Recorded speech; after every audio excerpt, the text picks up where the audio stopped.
بسم الله الرحمن الرحیم. با عرض ادب و سلام به حضور تک تک کسانی که مایلند با جهانی که در مهندسی جهل به سر میبره حداقل با یک قسمتی از اون آشنا بشن و خودشون رو از جهلی که در اون محاصره شده ایم آزاد بکنن.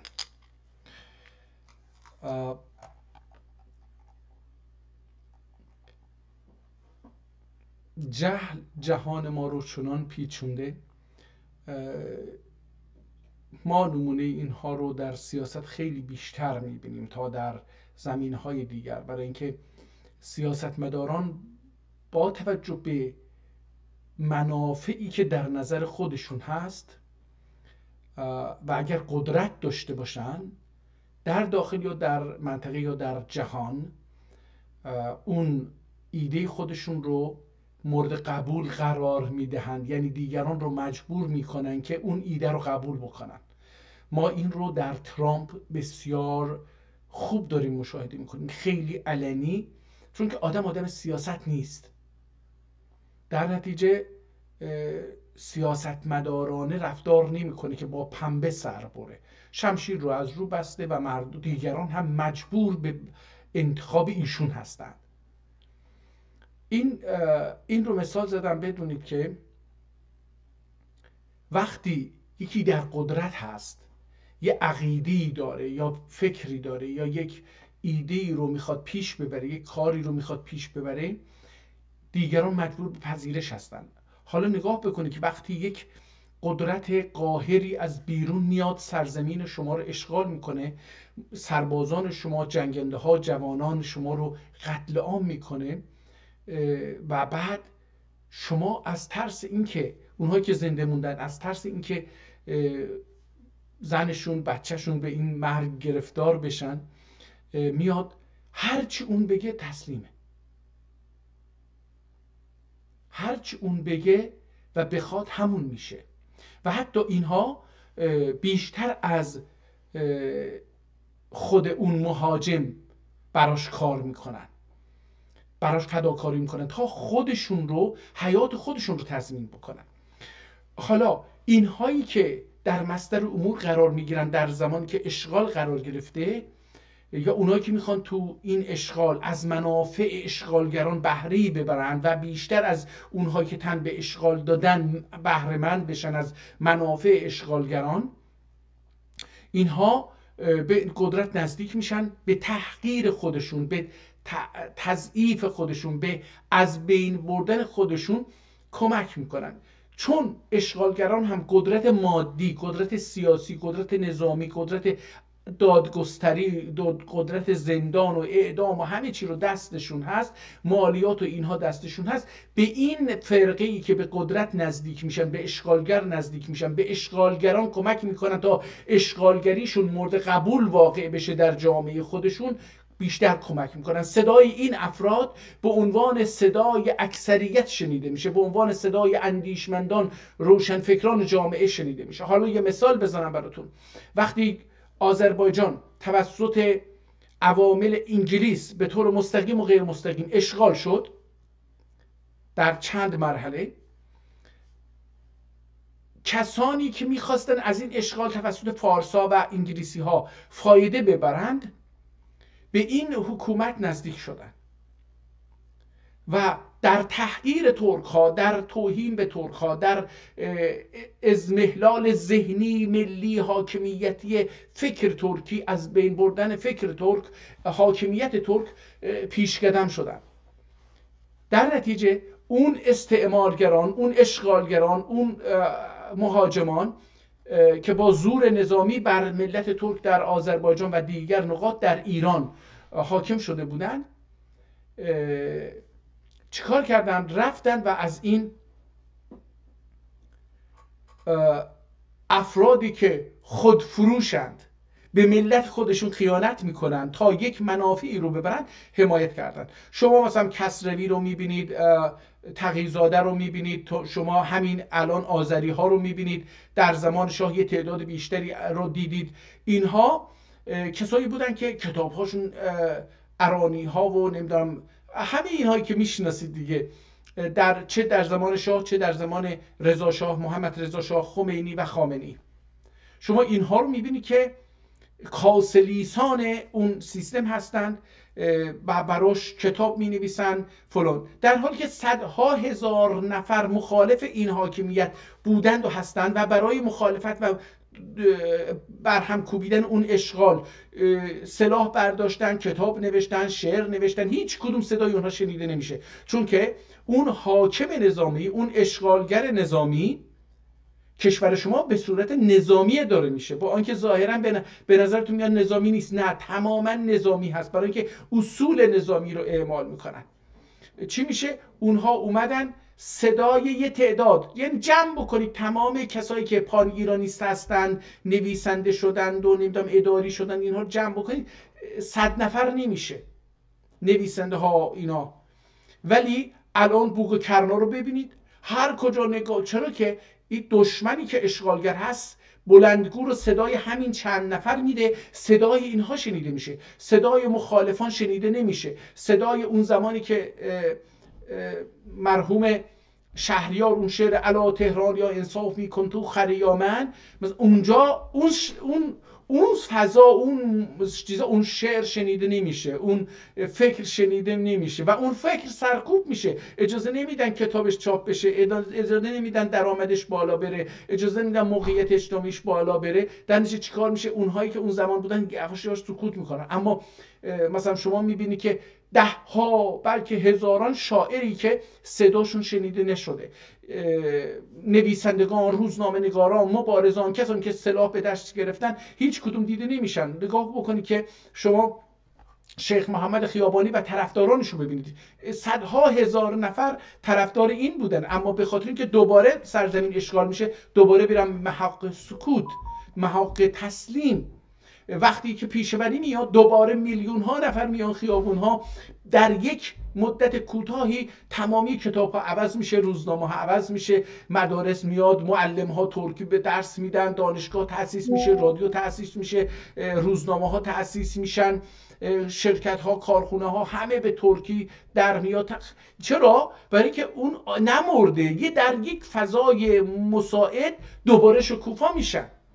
و الان هم از 57 تا الان که رژیم عوض شده، ظاهرا اسلامی شده، شما میبینی که اعدام ها راه انداختن، قتل عام ها راه انداختن، نمیدونم به اسم اکثریت، چون ملت در ایران، ملل در ایران ترک هستن، اکثریت این کسانی که در ایران فعلی زندگی میکنن ترک هستن، اکثریت مطلق از میان این ملل، اکثریت مطلق دست ترک هاست از نظر آماری نفری.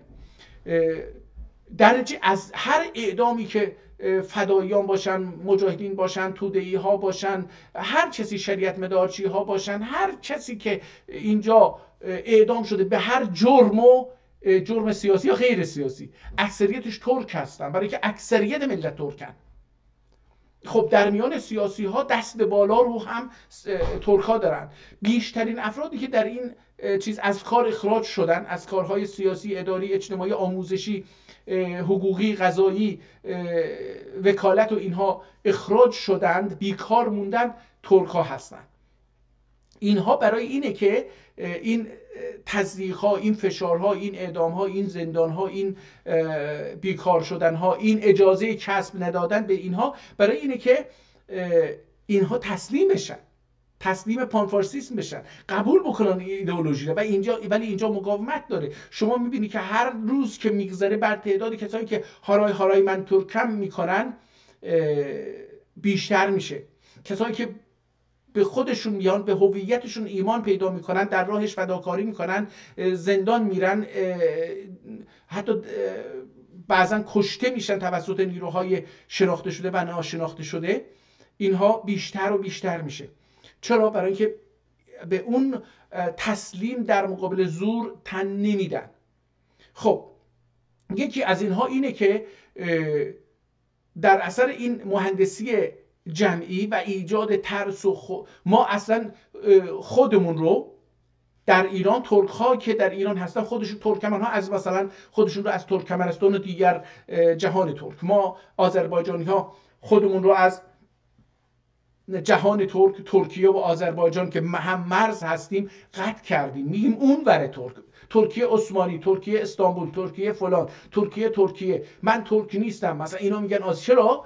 برای اینکه اون که در اون بالاست اینو میخواد و اونهایی که در این پایین هستن و تلاش میکنن وفاداری خودشون رو به پانفارسیسم و پان ایرانیسم اعلام بکنن، اونا میان ما آذری هستیم، ما ترک نیستیم، اون آذربایجان ترکیه، آذربایجان اون طرف، آذربایجان ما آذری نیستیم، ما ترک نیستیم، ما زبان ما ترکی نیست. اینهایی که این شعارها رو میدن همشون خود فروختن،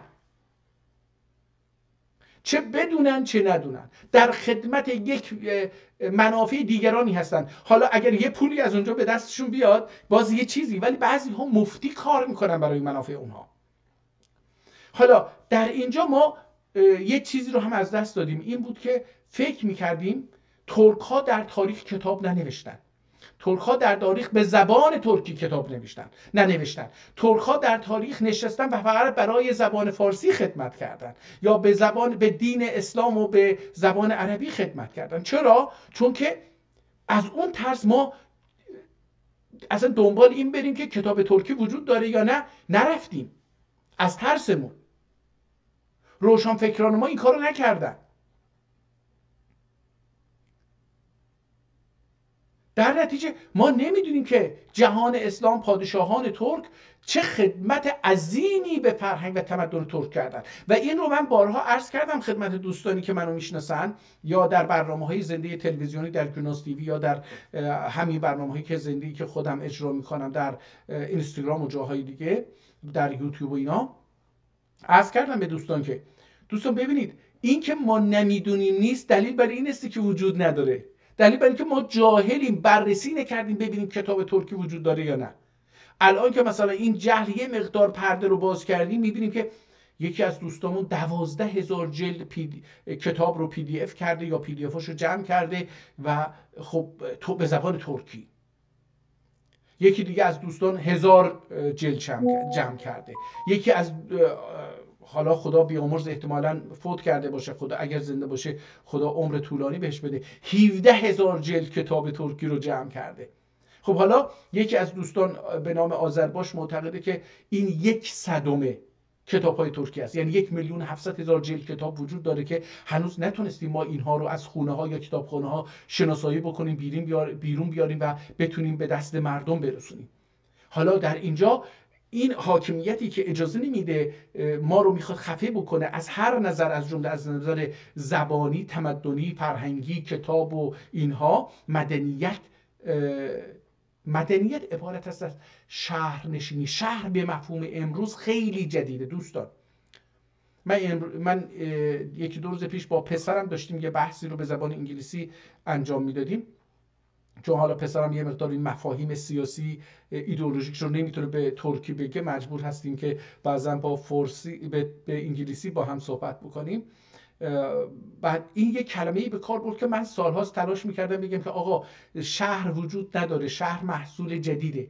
ایشون به من بدون اینکه خودش بدونه دنبال چی هستم یک کلمه‌ای رو به کار برد که من از اون کلمه گرفتم که شهر حاصل صنعتی شدن جدیده. قبل از اینکه صنعتی بشه، ماشین و بخار و اینها اختراع بشه و این اختراعات صنعتی پیش بیاد، مردم در روستاها زندگی میکردن، چون که زندگی به زمین و کشاورزی و دامداری وابسته بود، به میوه وابسته بود، به آب وابسته بود که از رودخونه جاری میشد. حالا که انقلاب صنعتی شد، این کارخانه دارن، این صاحبان صنایع در روستا آدم نیاز نداشتن، در یه جایی نیاز داشتن که نزدیک کارخونه باشن، برن تو کارخونه کار بکنن. این صنایع رو هم یه وسایلی دوباره باشه که اینها رو، یه عده‌ای باشن که اینها رو با همون وسایل ببرن به روستاها، به دوردستها. اینجوری بود که یه شهر تشکیل میشد در کنار این کارخونه ها. هر چقدر این کارخونه ها بیشتر اونجا جمع میشدن، هر چقدر اونجا بیشتر کارگر جمع میشد، شهر بزرگتر میشد، شکل میگرفت، شکلش بیشتر میشد، مهندسی میشد و اینها در غرب. و اینجور شد که شهر به وجود اومد. حالا آب نداره، آب رو میره لوله کشی میکنه، پمپاژ میکنه میاره، چون قبلا پمپ نبود، قبلا لوله کشی نبود. مثلا من یه چیزی که اینجا از دوستان شنیدم، مثلا در تورنتو مثلا 50 سال پیش، 40 سال پیش، الان گرانترین مناطق دنیا کنار لبه های آب و دریا و دریاچه هست، برای اینکه شما از اون منظره لذت میبرید. اما 30 سال پیش، 40 سال پیش، 50 سال پیش مردم نمیرفتن کنار دریا خونه بخرن، چون که بدترین جا بود. چرا؟ فاضلاب خونه ها، توالت ها میریخت به دریاچه، اون حوضچه آب، اون حوزه آبریز، اون دریا و اقیانوس هر چی بود و اونجا بوی عفونت اونجا رو میگرفت. خب مردم از اونجا فرار میکردن. ولی الان که صنعتی تر شده، حالا اون فاضلاب رو درست میره نزدیک دریا، ولی میگیرن تمیزش میکنن و اونا آب سالم میفرستن تو دریا. متوجه هستی صنعت چیکار کرده؟ صنعت شهر ساخته. قبلا شهر وجود نداشت. برای همین مدنیت از جایی شد که چند نفر انسان تونستن نزدیک به هم زندگی بکنن. در دوره‌ای که مدنیت نبود انسان ها کنار هم زندگی نمی کردن. انسان ها برای شکار، برای جمع آوری مواد غذایی حرکت می کردن پشت سر حیوان ها. حیوان ها هر کجا می رفتن اینها پشت سر اونها حرکت می کردن. در نتیجه مدنیتی وجود نداشت. ولی از وقتی که انسان تونست یه تعداد حیوان رو اهلی بکنه، پیش خودش نگه داره، ازش استفاده بکنه، وقتی که انسان تونست دانه ها رو بکاره، وقتی که انسان تونست از درخت ها میوه رو بیاره و بخوره، از این زمان یواش یواش ساکن شد. در نتیجه این سکونت یواش یواش مدنیت به وجود آمد. مدنیت چی بود؟ ارتباطات خانوادگی، ارتباطات مثلا قبلا ممکن بود یک زنی حامله بشه ولی اون مردی که باهاش این رو حامله کرده بود اون بذاره بره دنبال شکار، ولی این زن حامله میموند. الان دیگه یواش یواش خانواده تأسیس میشه در شهر. مدنیت در تمدن خانواده تشکیل میشه، خانواده هستش بزرگتر و بزرگتر میشه، چون از هم دیگه حمایت میکنن از نظر غذا و بخور و شکار و اینجور چیزا و کشت و زرع و جمع آوری غلات و اینها به هم دیگه کمک میکنن. در نتیجه اینهایی که زیاد میشه تعدادشون، خونه ها بیشتر میشه. ممکنه که یک جایی برای عبادت بسازن، یک جایی برای درمان و اینجا بسازن، یک جایی برای دفاع سلاح، جمع کردن سلاح بسازن، یک جایی برای نگه داشتن اسیرها بسازن و اینها میشه که یواش یواش قوانین میاد، روابط اینها رو با هم چه این میشه مدنیت. مدنیت این شهر، اگر بگیم شهر در گذشته هیچ شهری نبوده، بزرگترین جایی که وجود داشته قلعه بوده. قلعه، این قلعه داخلش چه تعداد؟ قلعه بیشتر جنبه نظامی داشت، فرماندهی داشت، برای اینکه بقیه تو روستاها زندگی میکردن. خب حالا ما تو این مدنیت کتاب آفریدیم، مدنیت ساختیم، ولی الان نمیدونیم. الان اگه بریم داخل همین فعالان ملی مدنی بریم بگیم که آقا ترک‌ها کتاب نوشتن در تاریخ به زبان ترکی، ممکنه بگه نه اینا فردوسی رو پول دادن، فردوسی کتاب نوشته، شعر نوشته به فارسی، اینها برای ما کار نکردن. حتی یکی از دوستان بسیار با تجربه ما که خیلی پرکار هست، کتاب می‌نویسه، مقاله های خیلی خوبی می‌نویسه، تلاش میکنه از تاریخ مدارکی رو در بیاره که بله ترک‌ها زبان ترکی یه زمانی حتی تو یک مثلا شهر کوچیکی، منظور در اون زمان روستای کوچیکی یا قلعه‌ای، زبان رسمی بوده، زبان اونجا زبان مثلا فرمانده اونجا بوده، زبان مردم عادی اونجا بوده. مثلا خیلی داره کار میکنه. هر وقت مثلا من ازش یک کتاب میخونم میبینم که میگه سلاطین ترک به ترک‌ها خیانت کردن برای که زبان ترکی زبان دربار نبوده، در حالی که زبان امپراتور زبان دربار نیست. زبان دربار 10 زبان داره، برای اینکه وقتی میخواد نامه بنویسه به فارسی مینویسه، وقتی میخواد به هندوستان نامه بنویسه به هندی مینویسه، وقتی میخواد به فلانجا نامه بنویسه به زبان فلان مینویسه. یعنی اینجا 10 زبان رو براش حاکم هست. مللی که 10 زبان دارن، 10 دین دارن، با اینها میخواد تماس برقرار بکنه، بهشون فرمان بده، خب به هر زبان اونجا مینویسه. و وقتی دیگران به این نامه مینویسن به زبان، اگر بلد باشن یا زبان مترجم داشته باشن، میتونن به زبان مترجم برای اینجا بنویسن، و اگر نه باید به زبانی بنویسن که اینجا بتونه ترجمه بکنه. خب در نتیجه اکثر ما به یک شستشوی مغزی تاریخی مبتلا شدیم و این رو مهندسی جهل کردن.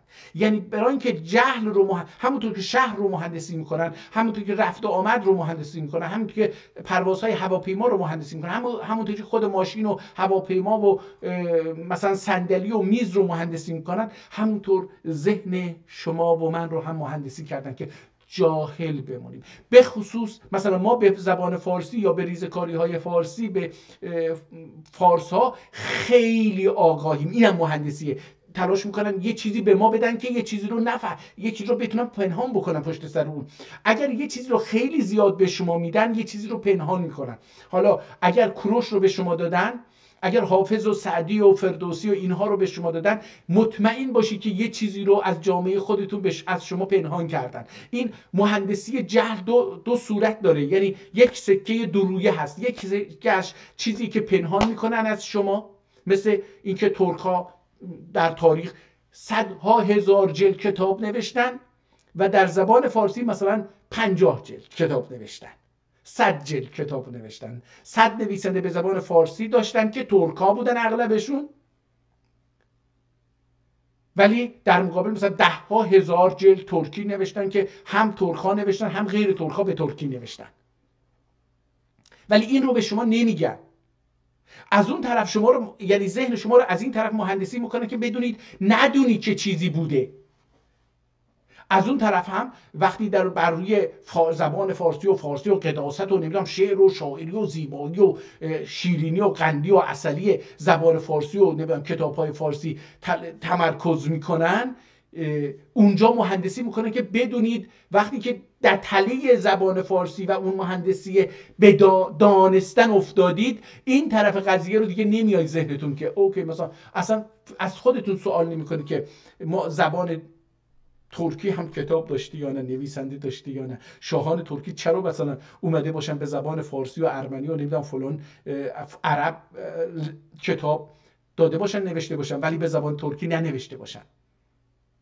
حالا مثلا چون سلطان سلیمان یا هر پادشاهی در جهان اسلام ترکی اومده چند تا شعر فارسی گفته، پس زبان رسمی اونجا زبان نه، اینجوری نیست. در مقابل اون شعر فارسی ببینی که این همین سلطانی که اونجا اون شعر فارسی رو گفته چند هزار کتاب رو دستور داده بنویسن که به ترکیه، پولشو داده، امکاناتشو داده تا اون باشه. خب حالا امروز برگردیم دوباره یکی از اون کتابایی که دانلود کردیم رو پیدا بکنیم و با هم اون رو بخونیم. ما الان رسیدیم به این تقسیم رو خونده بودیم. علم هما رو خونده بودیم، ماده ها توچی خط مزایاسه. نمیدونم اینو خوندیم یا نه، فکر میکنم خوندیم. بله اینم خوندیم، ترکی خط مزایاسی رو خوندیم. طب سیاهی رو، طب آغرلارد، علم علیم این رو هم خوندیم. ددمین کتابی اینو هم فکر میکنم اینو خوندیم، اگر نخوندیم هم الان میخونیم. فهرست نسخه ترکی اینو هیچی. دده گورگود دسردن، دده گورگود گرچورلو. ببینید حالا امروز برای شما دده گورگود رو باز میکنم. 2 تا کتاب از دده گورگود، یعنی نه اینکه 2 تا کتاب، 2 نوع پردازش به کتاب دده گورگود رو باز میکنم. در این حال با اجازه دوستان من چیز رو هم باز بکنم، چی بود، تلگرام رو هم باز بکنم که این دوستمون جناب آذرباش در مورد دده گورگود مطالب زیبایی رو نوشته و برای من فرستاده که میتونیم با مراجعه به اون در مورد دده گورگود خیلی صحبت بکنیم.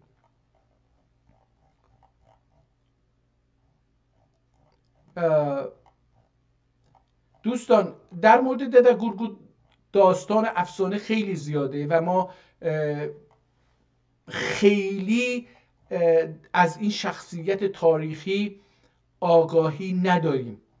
بعضیا میگن ایشون در زمان پیغمبر میزیسته و در همون زمان هم، خب اینجا ببینید من حالا اینجا این دوست ما 3 نسخه فکر میکنم برای من فرستاده.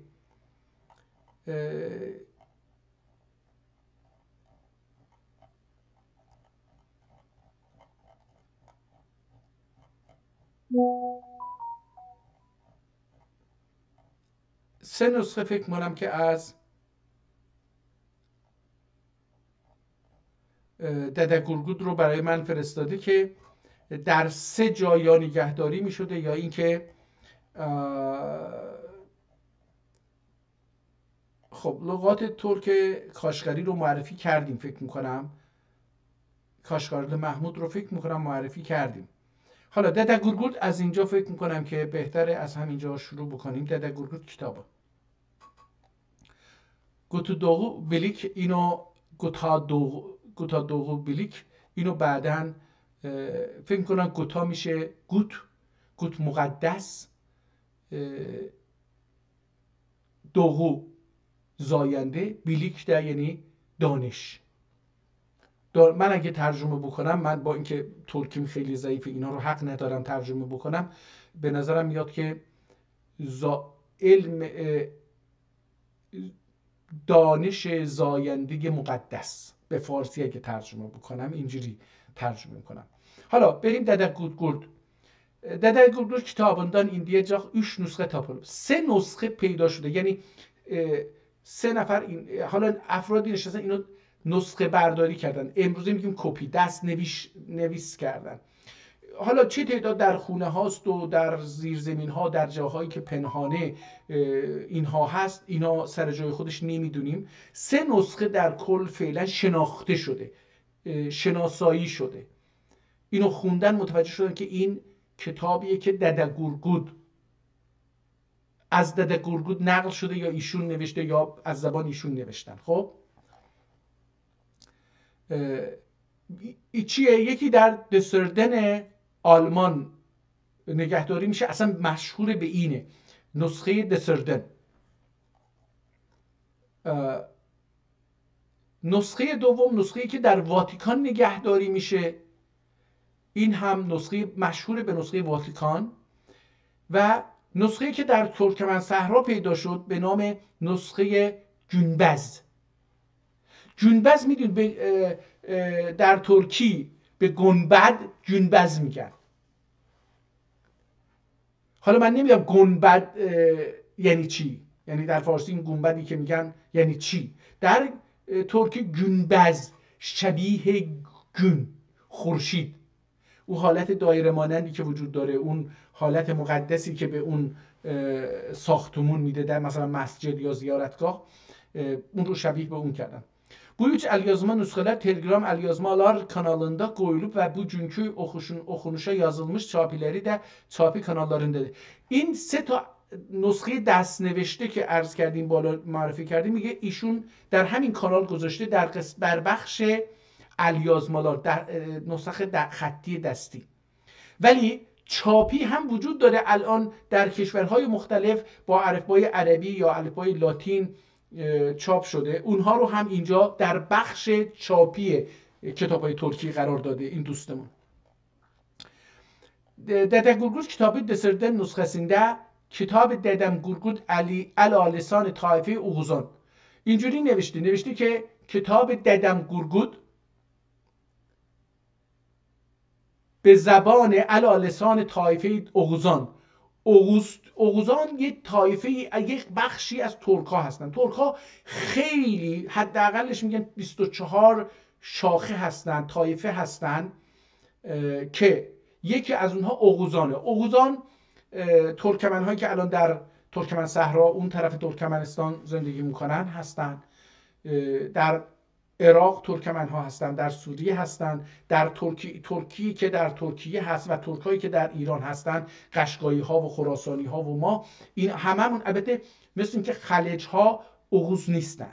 ترکای خلج یه مقدار زبانشون با آذربایجان و قشقایستان و ترکمن صحرا متفاوته، مثل این که من بازم در اینجا حکم نمیتونم بدم، برای اینکه من در این زمینه ها آخرین کسی هستم که میتونم حرف بزنم. در هر حال میتونید این کتاب رو اونجا ببینید. اوغوز طایفه‌nin dilində ددم گورگود کتابه. حالا ترجمه کرده، من انگلیسیشو فارسیشو ترجمه. اوغوز کتاب داستانı Oğuz Türk dastanı Azərbaycan xalq ədəbiyyatının ən əski qədim yazılı abidəsi 11-12 əsrlər. در سده 11 و 12 مسیحی که الان 21 هستیم الان، در سده 21 هستیم. این کتاب، این اوغوز، داستان هایی که از اوغوز ها به زبان دده گورگود مونده، یکی از قدیمی ترین داستان های اینها هستش، مربوط به آداب و رسوم آبیده.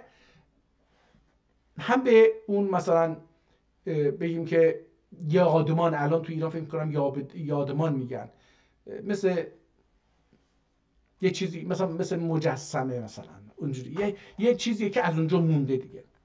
عنعنه göre بنا به اون چیزی که به دست ما رسیده، Dede Gurgud kitabı dastanların müellifi de Dede Gurgud aile aittir.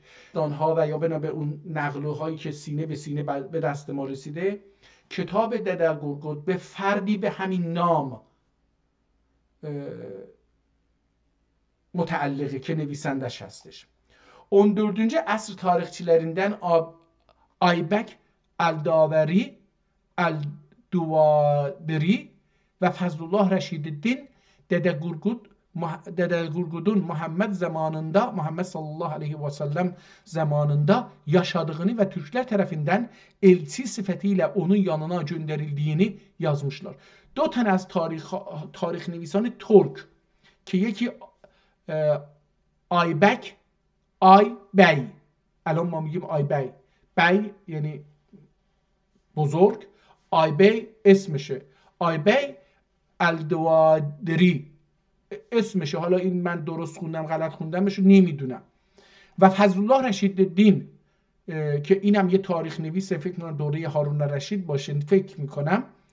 دده گورگود رو میگن که دده گورگود در زمان حضرت محمد میزیسته و از طرف ترکان به عنوان سفیر به نزد حضرت محمد فرستاده شده. داستانın mukaddemesinde yani ön yazıda, yani در مقدمه داستان دده گورگودون محمد پیغمبر زمانında yaşadığı قید edilir. برای اینکه در اون مقدمه‌ای که برای این کتاب نوشته شده در قدیم، در اونجا گفتن که آقا این در زمان نویسنده در زمان حضرت محمد میزیسته. یادتون باشه وقتی من یک کتاب ترکی رو میخونم تلاش میکنم که ببینم اون نویسنده در چه عصری بوده. اوایل کتاب رو میخونم، بعد میرم اواخر کتاب رو میخونم که یه چیزی براش پیدا بکنم. Dösörden nüshası əsasında dastanların əsas sujesi aşağıdaki 12 boyda əks olunmuştur. در کتابی که در آلمان نگهداری میشه، دösörden آلمان نگهداری میشه، در اون نسخه دستی کتاب دارای 12 بخشه. حالا این بخشا اسمش چیه؟ در گذشته در اون کتاب ترک ها بر اساس داستانی که به یک قهرمان نسبت می شده یا به ضد قهرمان نسبت داده می شده یا به خائن نسبت داده می شده کتاب رو دسته بندی کردن، فصل بندی کردن. بخش اول کتاب عبارت است از دیرسه خان اوغلو بوغاز خان. یه شخصیتی بوده به نام دیرسه خان اوغلو بوغاز خان. دیرسه خان پدر بوده، پسرش بوده بوغاز خان. بوغاج خان پسر دیرسه خان. این یه فصل کتابه که مربوط به یه قبیله هست. بوی هم قبیله هست، هم الان در اینجا متوجه میشیم که به عنوان یه فصل حساب میشه.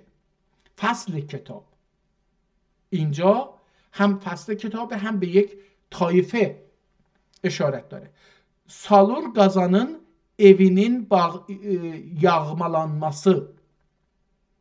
سالورخان دوباره یک شخصیتیه، یه شخصیت قهرمانه.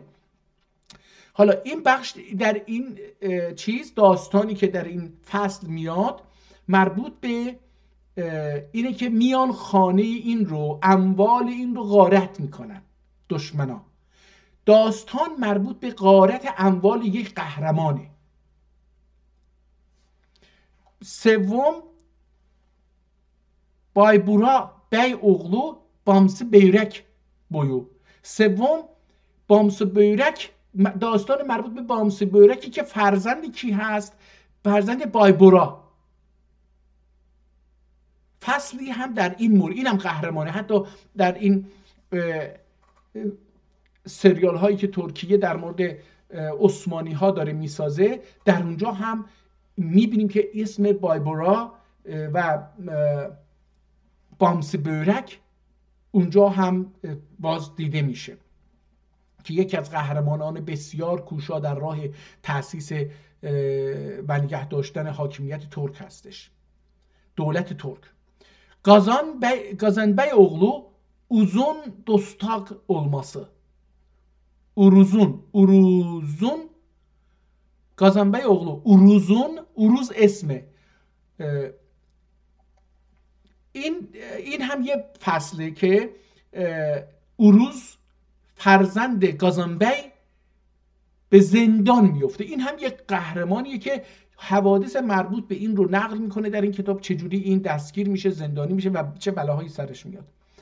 پنجمین قسمت از این کتاب مربوط به داستان دوخا گوجا اوغلو دلی دمرول.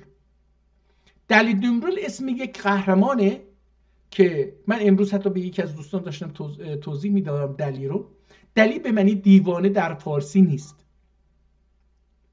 دلی به مفهوم کسایی که ذهنشون و قدرت مالی و جسمیشون رو در راستای یک هدف، یک ملت قرار میدن تا اون ملت رو یا اون هدف رو بهش برسن، اون ملت رو ببرن بالا، اون ملت حاکمیت داشته باشه. مثلا ما میگیم کلوغلونون دلیلری، یعنی اینجا نمیتونیم بگیم دیوانه هایی که در راه کلوغلو میجنگیدن، نه، کسانی که دیوانه‌وار برای اهداف کلوغلو یا اهداف فلان پادشاه ترک، فلان رهبر ترک جانفشانی میکردن، از جانشون، از مالشون، از فرزندانشون، از زنشون میگذشتن. یعنی زنشون که کشته میشد به هر حال در راه یه هدف مقدسی کشته شده. به اینها دلی میگفتن. کسایی که مال دنیا، جانشون و اینکه دشمن چند نفره، چه تعداد داره، چه قدرتی داره، چه سلاحی داره، چه زور و قدرت داره، براشون مهم نبود. مهم این بود که اون در راه اون هدف و در راه حاکمیت ترکا برن بجنگن، بکشن و در نهایتش یا زخمی میشه یا میمیره، شهید میشه. به زبان امروز دلی دمرول اسم و صفت این آدمه و این آدم پسر چی هست؟ دوخا گوجا اوغلو. گوجا هم به معنی پیر و سالمنده، یعنی بزرگ باز، هم به معنی خیلی آدم بزرگه. گوجا خیلی بزرگ. و حتی در ترکی که الان در ترکیه رایجه و در زبان ما خیلی رایج نیست، زنها برای اینکه این رو بزرگ میدونه.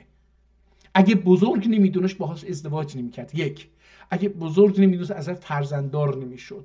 دو، و اینکه حالا احترامش رو نگه میداره در پیش همه، این یعنی که این آدم بزرگ در نظر و این باید باشه. حتی اگر مثلا خیلی هم عقل نداشته باشه، خیلی هم زور و مال نداشته باشه، زن اگر این شوهر بزرگ اکرامش بکنه، تکریمش بکنه، دیگران بهش احترام میذارن.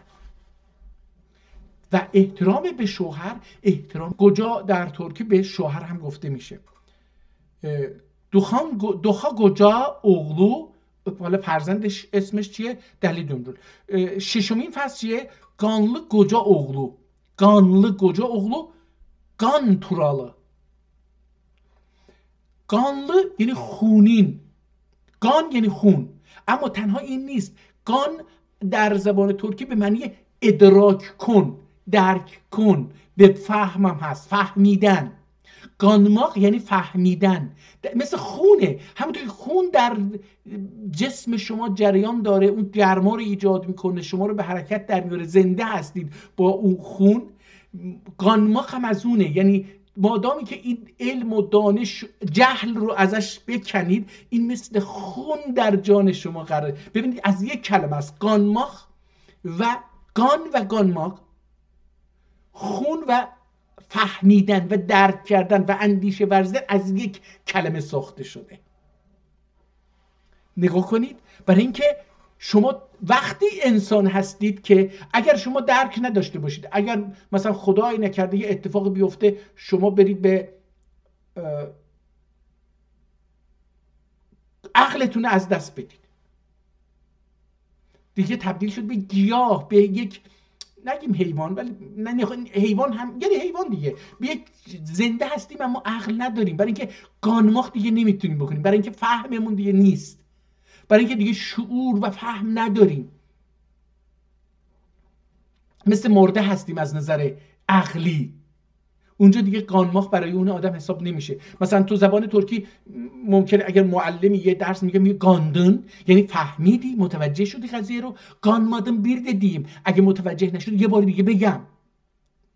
اینجا به معنی تحقیر نیست، به معنی عمق درکه. حالا اینجا گانlı گوجا، این میتونه دو معنی داشته باشه. یکی اینکه مرد بزرگی که دانشمنده، فهیمه، اندیشه داره، فکر داره. چون قبلا ترک ها اسم برای وقتی بچه متولد میشد براش اسم نمیذاشته. ما الان بر اساس اسلام، ایدئولوژی اسلامی که شستشوی مغزی اسلامی هست، وقتی بچه متولد میشه میگیره به یک بزرگی، حالا یا پدرشه یا جدشه یا یه عالمی هست، میاد این بچه رو میگیره بغلش، مثلا این گوشش رو، دو تا گوشش اذان و اقامه رو میگه و بعد مثلا الله اکبر اینها رو که گفت، لا اله الا الله اینا رو گفت، میگه اسم تو فلانه، یه اسم براش میذارن. در گذشته برای بچه ها اسم نمیذاشتن، اسم بچه ها بر اساس پدر مادرشون بود. یعنی مثلا گفتن که مثلا به من میگفتن اسمالوغلو، دیگه اسم نمیذاشتن. این بچه بزرگ که میشد به تدریج راه میافتاد، یه کاری انجام میداد، یه چیزی از این بچه دیده میشد، یکی عقلش زیاد بود، یکی جسارتش زیاد بود، یکی حیوان میکشت، یکی نمیدونم یک چیزی رو که مثلا مثل مار رو گاز میگرفت، یکی نمیدونم سوار مثلا حیوانات وحشی میشد، یکی مثلا حیوانات وحشی رو مثلا یکی تو کشتیگیری مثلا یکی رو میزد، یکی با شمشیر یا اون وسیله نقلیه یک چیزی رو میکشت. اینا به هر حال به یک صفتی که در اون انسان دیده میشد اسمشو میذاشتن. حالا این گانlı گوجا، یا اینکه این خیلی آدم باید کشته باشه یا یه چیزی رو کشته باشه که به خون آلوده باشه، اینا ببینن که داخل خونه بگن این گانlı گوجا. ولی این گوجا که میگن یعنی بزرگ. به نظر من این نمیاد که این هم بزرگ باشه، خیلی مثلا بدنش بزرگ باشه، یا خیلی پیر باشه این اسمو بهش گذاشته باشن، یا اینکه یا باید بگیم خیلی پیر باشه به خون آلوده شده، یعنی یه کسی رو کشته، یه دشمن رو مثلا دشمن زیادی کشته شده، خون آلود شده، گفتن مثلا آقا اسم بذاریم. یا اینکه تو یه سنی 5 سالگی، 4 سالگی، 10 سالگی به یه فهمی رسیده، به یک نظریه، به یک سخنانی رو گفته که همه بزرگان تعجب کردن و گفتن این آدم عجیبیه، خیلی با فهمه، خیلی با شعوره، نظریه قانان انسانده. اومدن گفتن گانlı گوجا. خب این میتونه باشه. حالا اسم پسرش چی گفتن؟ من به نظرم این بازم خون نیست، این به نظرم این گانlı تورالی که خونینه یا فهیمه. من به نظرم فهیمه خیلی خوب میاد تا برای اینکه همه تو جنگ ها آدم میکشن، شکار میرن، خون حیوان میکشن و خونین میشن. چرا اسم اونها نیست؟ به نظر من اینجا همون گانماخ مهمه، یعنی درک. بخش هفتم gazlı koca oğlu yegnek.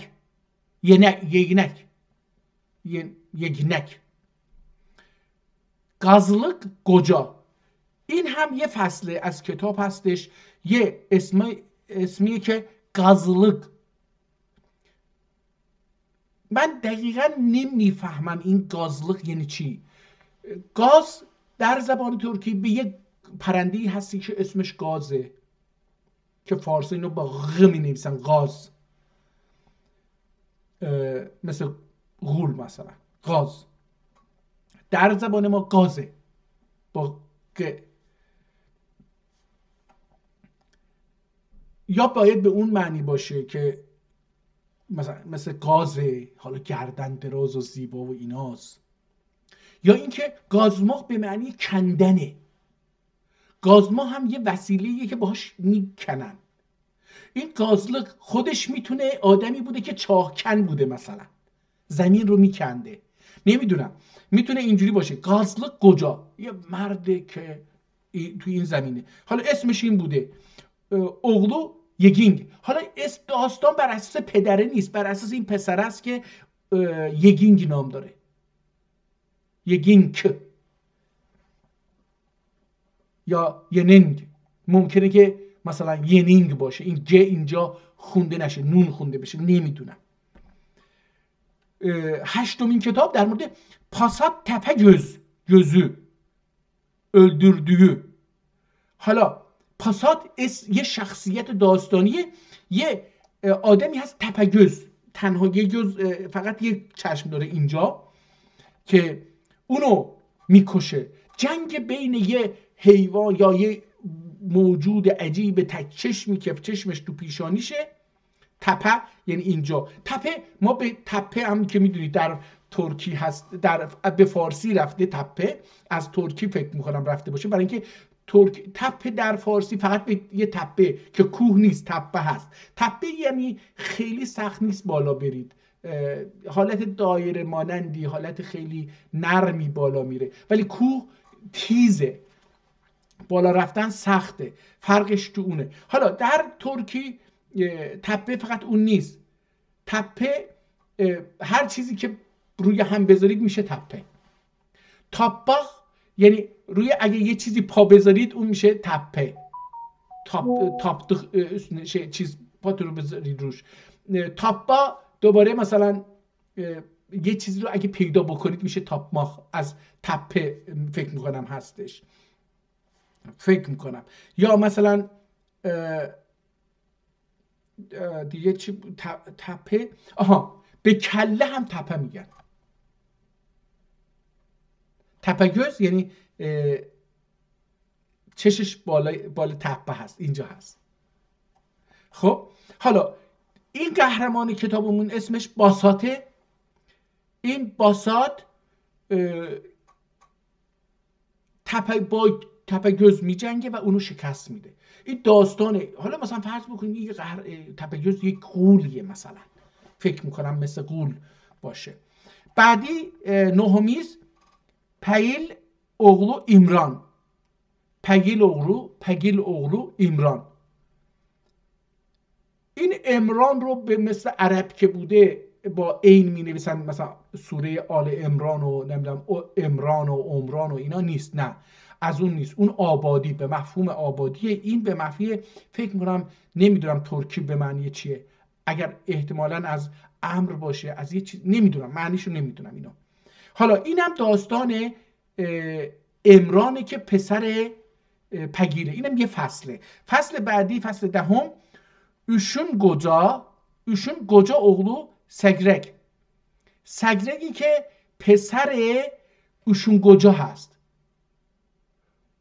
اوشون گوجا. حالا این اوشون در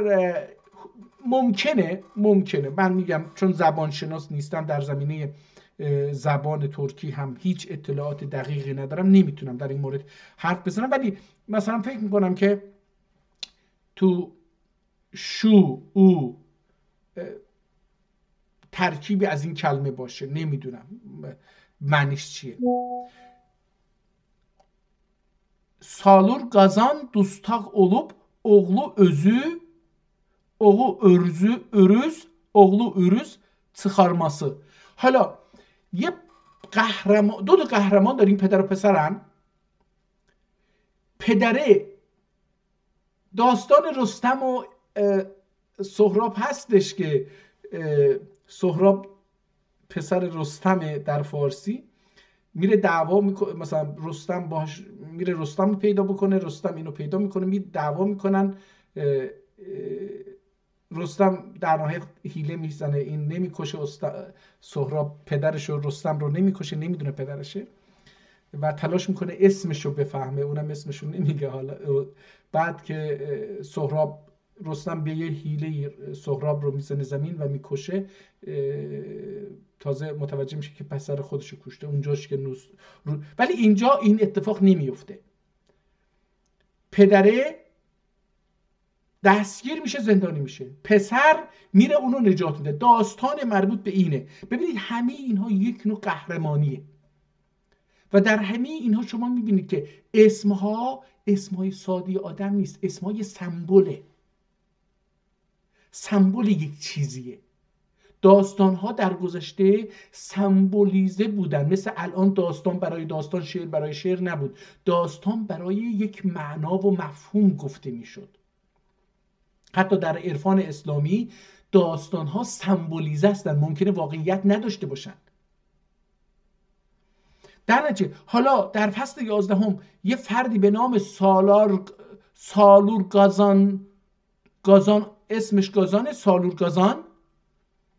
حالا این سالور به چه معنیه من نمیدونم. گازان رو هم بالا یه مقدار توضیح دادم که به معنی چی هستش. در این حال به دیگ هم میگن گازان. رفته بود بگم گازان، ممکنه که مثلا نمیدونم آدم حالا سالور گازان به زندان دوستاخ زندان و اون زندان هایی که در زیر زمین بوده گفته میشه داخل خاک، که اغلو اروز، اسم اروزه، میره اونو از زندان در میاره، میجنگه و اونو آزادش میکنه، حالا به هر شکلی. و آخرین بخشش اینه: ایچ اوغوزا داش اوغوز آسی olup ییرک öldüğü. حالا در زبان ترکی که الان ما خیلی ازش استفاده نمی کنیم، یه ایش هست، یه دش هست. ایچ یعنی داخل، دش یعنی خارج. حالا ما میگیم ایچ اشیک، در آذربایجان ما میگیم ایتری اشیک، یعنی ایچ اشیک. حالا در ترکیه هنوز اینو نگه داشتن، گفتن که ایچ دش. حالا اینجا اینو میگه ایچ اوغوز، ایچ اوغوزا، اوغوزی که داخل اینه. خب حالا ببینید چه اتفاقی میفته، به دو قسمت تبدیل میشه. احتمالاً دشمن میاد اینها رو به دو قسمت تقسیم کنه: اوغوز داخلی، اوغوز خارجی. خب دیش اوغوز، داش اوغوز. اینجا داش به معنی سنگ من فکر کنم نباشه، به معنی فکر میکنم دش باشه، یعنی همین که خارج. ولی داش باشه به معنی سنگ. نمیدونم چرا اینجا نمیتونم اینو من قرینه نمیتونم بدم، فکر نمیکنم شاعر یا نویسنده بیاد اینو قرینه نکنه، ولی به هر حال اینجا گفته داش اوغوز، دو تا. اینجا به معنی ممکنه سرد باشه، نمیدونم سخت و خشن و اینا باشه. آسی اولوب دیش اوغوز داش اوغوز آسی اولوب ییرک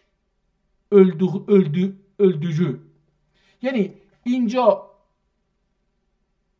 آسی میشه برای یکی، دیش اوغوز داش اوغوزا آسی میشه و شورش میکنه و اولوب ییرک، نمیدونم حالا چی رو میخوره، میمیره. حالا این کتاب از اینها عبارت هستش. از این bu kitabı yüzler araştırıcılar her sahədən baxışlarını yazıblar ve her biri çoxlu açıqlamalar veriblər. میگه در مورد این کتاب صدها نویسنده اومدن شرح و تفصیل نوشتن و نظرشون رو در این باره اعمال کردن. مثلا ترک قادن یه عده اومدن یه داستان رو در اونجا، یه داخل داستان یه مسئله مثل زن مطرح بوده، این داستان ها رو بر اساس اون زن نشستن نگاه بکنن، حقوق زن، جایگاه زن در این کتاب و در میان ترک ها چی بوده. یا یکی دیگه مثلا اومده ساواشتا، در روبرویی و جنگیدن با دشمن چه حقوقی رو اینها داشتن بررسی میکردن، از این زاویه به این کتاب نگاه کرده. یکی دیگه مثلا به عنوان احترام در نزد ترک ها چه جوری بوده، احترام، دوستی و احترام و این به دوست و اینا چجوری بوده. بالاخره هر کسی به این کتاب، یه عده اومدن از نظر جغرافیا به این کتاب نگاه کردن که جغرافیا منظور چه مناطقی رو در بر میگیره، این داستان ها که اوغوز ها بودن از کجا تا به کجاست، اینجوری بررسی کردن. دوباره همون رو تکراره که دیگه چیزی. اینجا یه نمونه ازش خط رو ببینید دوستان. این نسخه که الان میخوام خطش رو نشونتون میدم و یه مقدارم بزرگ بکنم که بهتر دیده بشه. این کتاب دوستان خیلی چیز شد اینجا اگه دقت بکنید این کتاب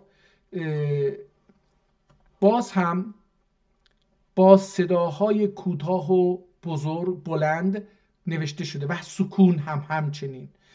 من چون این کتاب رو نخوندم نمیتونم به شما بگم اون سه صدایی که نمیتونیم با حروف عربی اونها رو بنویسیم و نشون بدیم رو آورده یا نه. یکی او او و اینها رو نمیدونم که نوشته، من نخوندم، چون نخوندم نمیتونم بگم که چیز هست. ولی بقیه بر اساس این عکسی که دارم میبینم اومده صداها رو روی حروف گذاشته که هر صدا یعنی استانداردیزش کرده، مثل قرآن که با شما اون صدای ا ا آ او ای رو میذارن. برای چی؟ برای اینکه شما در خوندن این غلط نخونید این رو، و وقتی غلط میخونی کلمه معنیش عوض میشه. ممکنه ما ترکا نفهمیم یا فارسا نفهمن یا هندی ها نفهمن، ولی اونی که عربه با تغییر صدای ا به آ یا ا به ا یا ا به او متوجه میشه که شما یک کتاب مقدس رو غلط خوندید و معنی عوض شد. ممکنه حتی بر ضد اون معنی که قرآن نوشته شده باشه و گفته شده باشه شما دارید ادامه میکنید. برای همین روش استانداردش کردن. در 1000 سال پیش اومدن گفتن آقا این حرکت رو که مثل یه تیغ هست بالاش بذاریم میشه ا، اگه زیرش بذاریم میشه ا. اگر این رو یه سرش رو یه ذره گرد بکنیم دوباره همون باشه و دیگه با سرش گرد میگیم او. همین الفی که مثل الفه اون رو ا او کردیم. حالا اگر بالاش یه آی مد بذاریم میشه آ، نه با همین خط کوچولو یه آی دیگه هم بذاریم میشه آ. اگه جلوش یه ای بذاریم زیرش یه خط به ای همون آی کوچولو رو بکشیم میشه ای. اگر یه او جلوش بذاریم میشه او. خب اینا استانداردش کردن، نوشتن و خوندن رو. زبان فارسی نه نوشتنش نه خوندنش استاندارد نیست، نه نوشتنش نه خوندنش استاندارد نیست. حالا اگه برسیم یه جاهایی که باشه من میگم که چه جاهایی استاندارد نیست، اون هم اگه بیاد در کتاب‌های ترکی که داریم میخونیم نشونتون میدم. حالا زبان ترکی رو 1000 سال پیش استاندارد کردن. این کتاب حدود 1000 سال پیش نوشته شده. اسلام 1400 سال پیشه. ولی این کتاب ببینید داستان مربوط 1400 سال پیشه، از زمان حضرت محمده. ولی این کتابی که الان نام میبینیم در یک زمانی نوشته شده که زبان عربی استاندارد شده، به زبان علمی و ادبی تبدیل شده، به زبان. حالا زبان ترکی هم چون زبان خلافت هست، حالا زبان علمه، اومده همون استاندارد رو برداشته آورده به روی زبان ترکی. برای اینکه زبان ترکی نباید زبان عربی عقب بمونه، چون خلیفه ترک باید زبان ترکی هموزن زبان عربی بشه. همونطور که زبان عربی استاندارد شده، کتاب نوشته میشه، فلسفه نوشته میشه، تاریخ نوشته میشه، جغرافیا نوشته میشه، حقوق نوشته میشه، تفسیر و قرآن و هر چیز، این هم باید با همون نوشته بشه. برای اینکه اگر این نوشته نشه خلیفه پایین میاد. خلیفه اون چیز مشروعیت خلیفه به اینه که زبانش به اندازه زبان عربی باشه. اگر زبان خلیفه مثل زبان عربی نباشه، اون ارج و قرب رو نداشته باشه، از نظر اجتماعی خلیفه سقوط میکنه. برای اینکه سقوط نکنه باید زبان عربی همسنگ زبان عربی باشه، زبان ترکی، زبان عربی همسنگ عربی باشه. زبان فارسی نه، زبان اردو نه، هر زبان دیگری که ترک‌ها ایجاد کردن یا دیگران ایجاد کردن نباید باشه، چون که اونا بودن و نبودنش مهم نیست. مهم اینه که این خلیفه از نظر جایگاه اعتقادی، اجتماعی، سیاسی و دینی و حاکمیتی جوری دیده بشه که نگن آقا ایشون نمیتونه، چرا که عباسی ها، اموی ها و عباسی ها عرب بودن، زبان عربی هم زبان پیغمبر بود، اون تقدس رو داشت. حالا باید این خلیفه که ترکه باید این زبان ترکی رو به یه جایگاهی برسونه که هیچ کس از عرب ها و غیر عرب ها ما نتونه بگه که زبان شما پایین تر از زبان عربیه، در نتیجه که تو نمیتونی خلیفه باشی. چون که یه عده‌ای هستن میخوان خلیفه باشن عرب ها. این باید یه کاری بکنه برای زبان ترکی که این زبان ترکی هم وزن زبان عربی و حتی باید بیشتر از اون باشه. یکی از دلایلی که من معتقدم ترک ها، خلفای ترک و حاکمان ترک به زبان ترکی خیلی بیشتر از زبان عربی جایگاه دادن اینه. حالا در این کتاب ما میبینیم حکایت اوغوزنامه و فزانبک و ابری.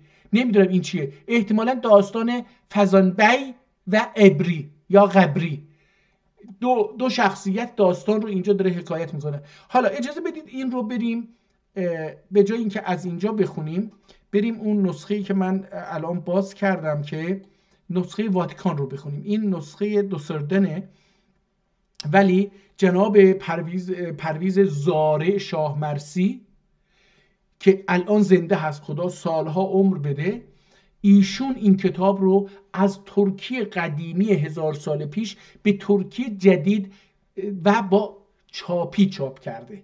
این کتاب دستی دیگه نیست. این کتابی که الان اجازه بدید ورق بزنیم نگاه بکنید، شما اینجا میتونید، من اجازه بدید اینو بزرگش بکنم که ببینید. البته اینم ببینید اینجا با کتاب چاپی اینو نوشته. مثلا اونجا من چیز رو نتونستم بخونم، بذارید ببینم اینجا هست.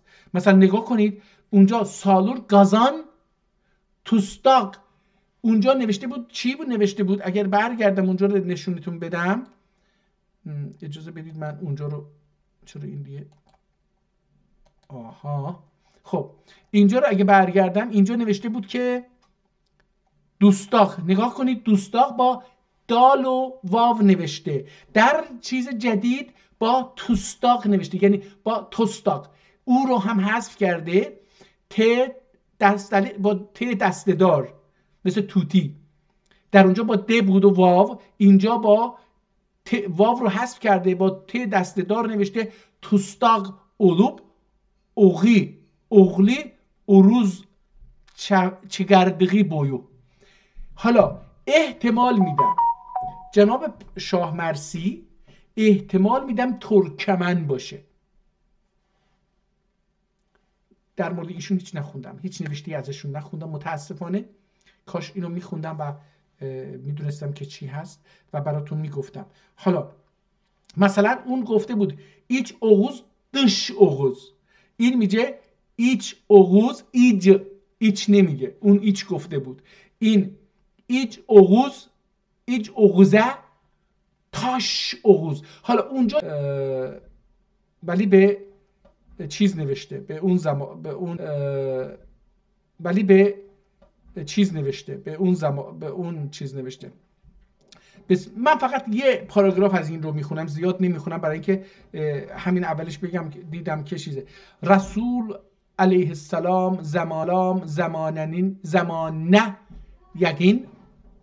زمانه یگین بیات بویوندان گورگوت. ببینید اونجا گورگود بود، د داشت، اینجا گورگوته.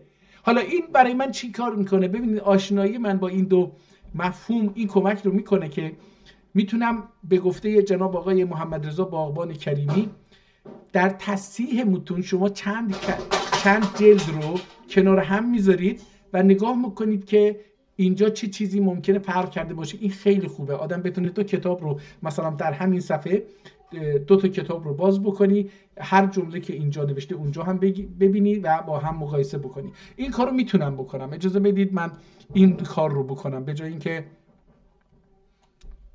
خب اوکی این از این. حالا اون یکی چی بود؟ این مال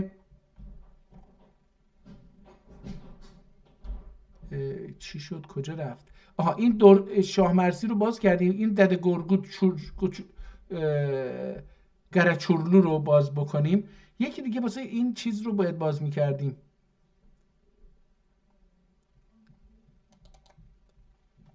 اینم باز بکنیم.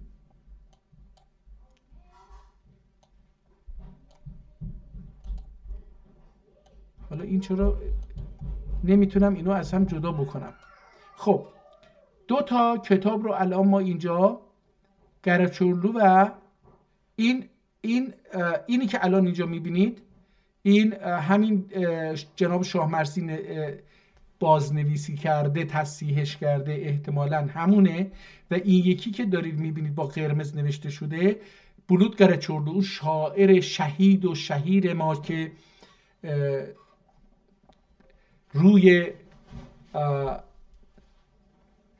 مرحوم شهریار هم تأثیر گذاشته در شعر نوشتن اون و ایشون هم در مدح این آدم در حقیقت میشه گفت که کتاب نوشته، شعر گفته. اونجا رو هم ببینیم. حالا بذارید ببینیم اینجا اومده فهرست کتاب رو نوشته، سازمان سوزو. این کتاب متفاوته. این سازمان سوزو یک کتاب دیگری هستش. محمد علی فرزانه هم این مقدمه رو نوشته. اون سوز خدا بیامرز وقتی من در زندان بودم اومده بود حال احوال پرسیده بود، کمک مالی هم کرده بود به خانواده من. حالا اجازه بدید ببینم چی شد اینجا. فکر می‌کنم این به شعر در آورده. Şairin mənzumələrin hər sətrində, hər səhifəsində öz ana yurdunu sevən, öz doğma xalqına inam bəsləyən, öz şanlı tarixinə güvənən bir hünərmənd kimi görünməkdədir. این ببینید این قسمت دقیقا مثل این چیزیه که در ادبیات امروز ترک‌ها در آذربایجان یا در داخل ایران نوشته میشه، به همین شکله. چیز سختی نبود که من در اونجا چیز بکنم. تورپاکتا به خواب ابدی رفته اند آن کوها. خب دره‌ler، تپه‌ler، مشه‌ler، باغlar، این دره ها و تپه ها و جنگل ها، مشه‌ler. نگاه کنید ما جنگل نداریم، ما مشه داریم.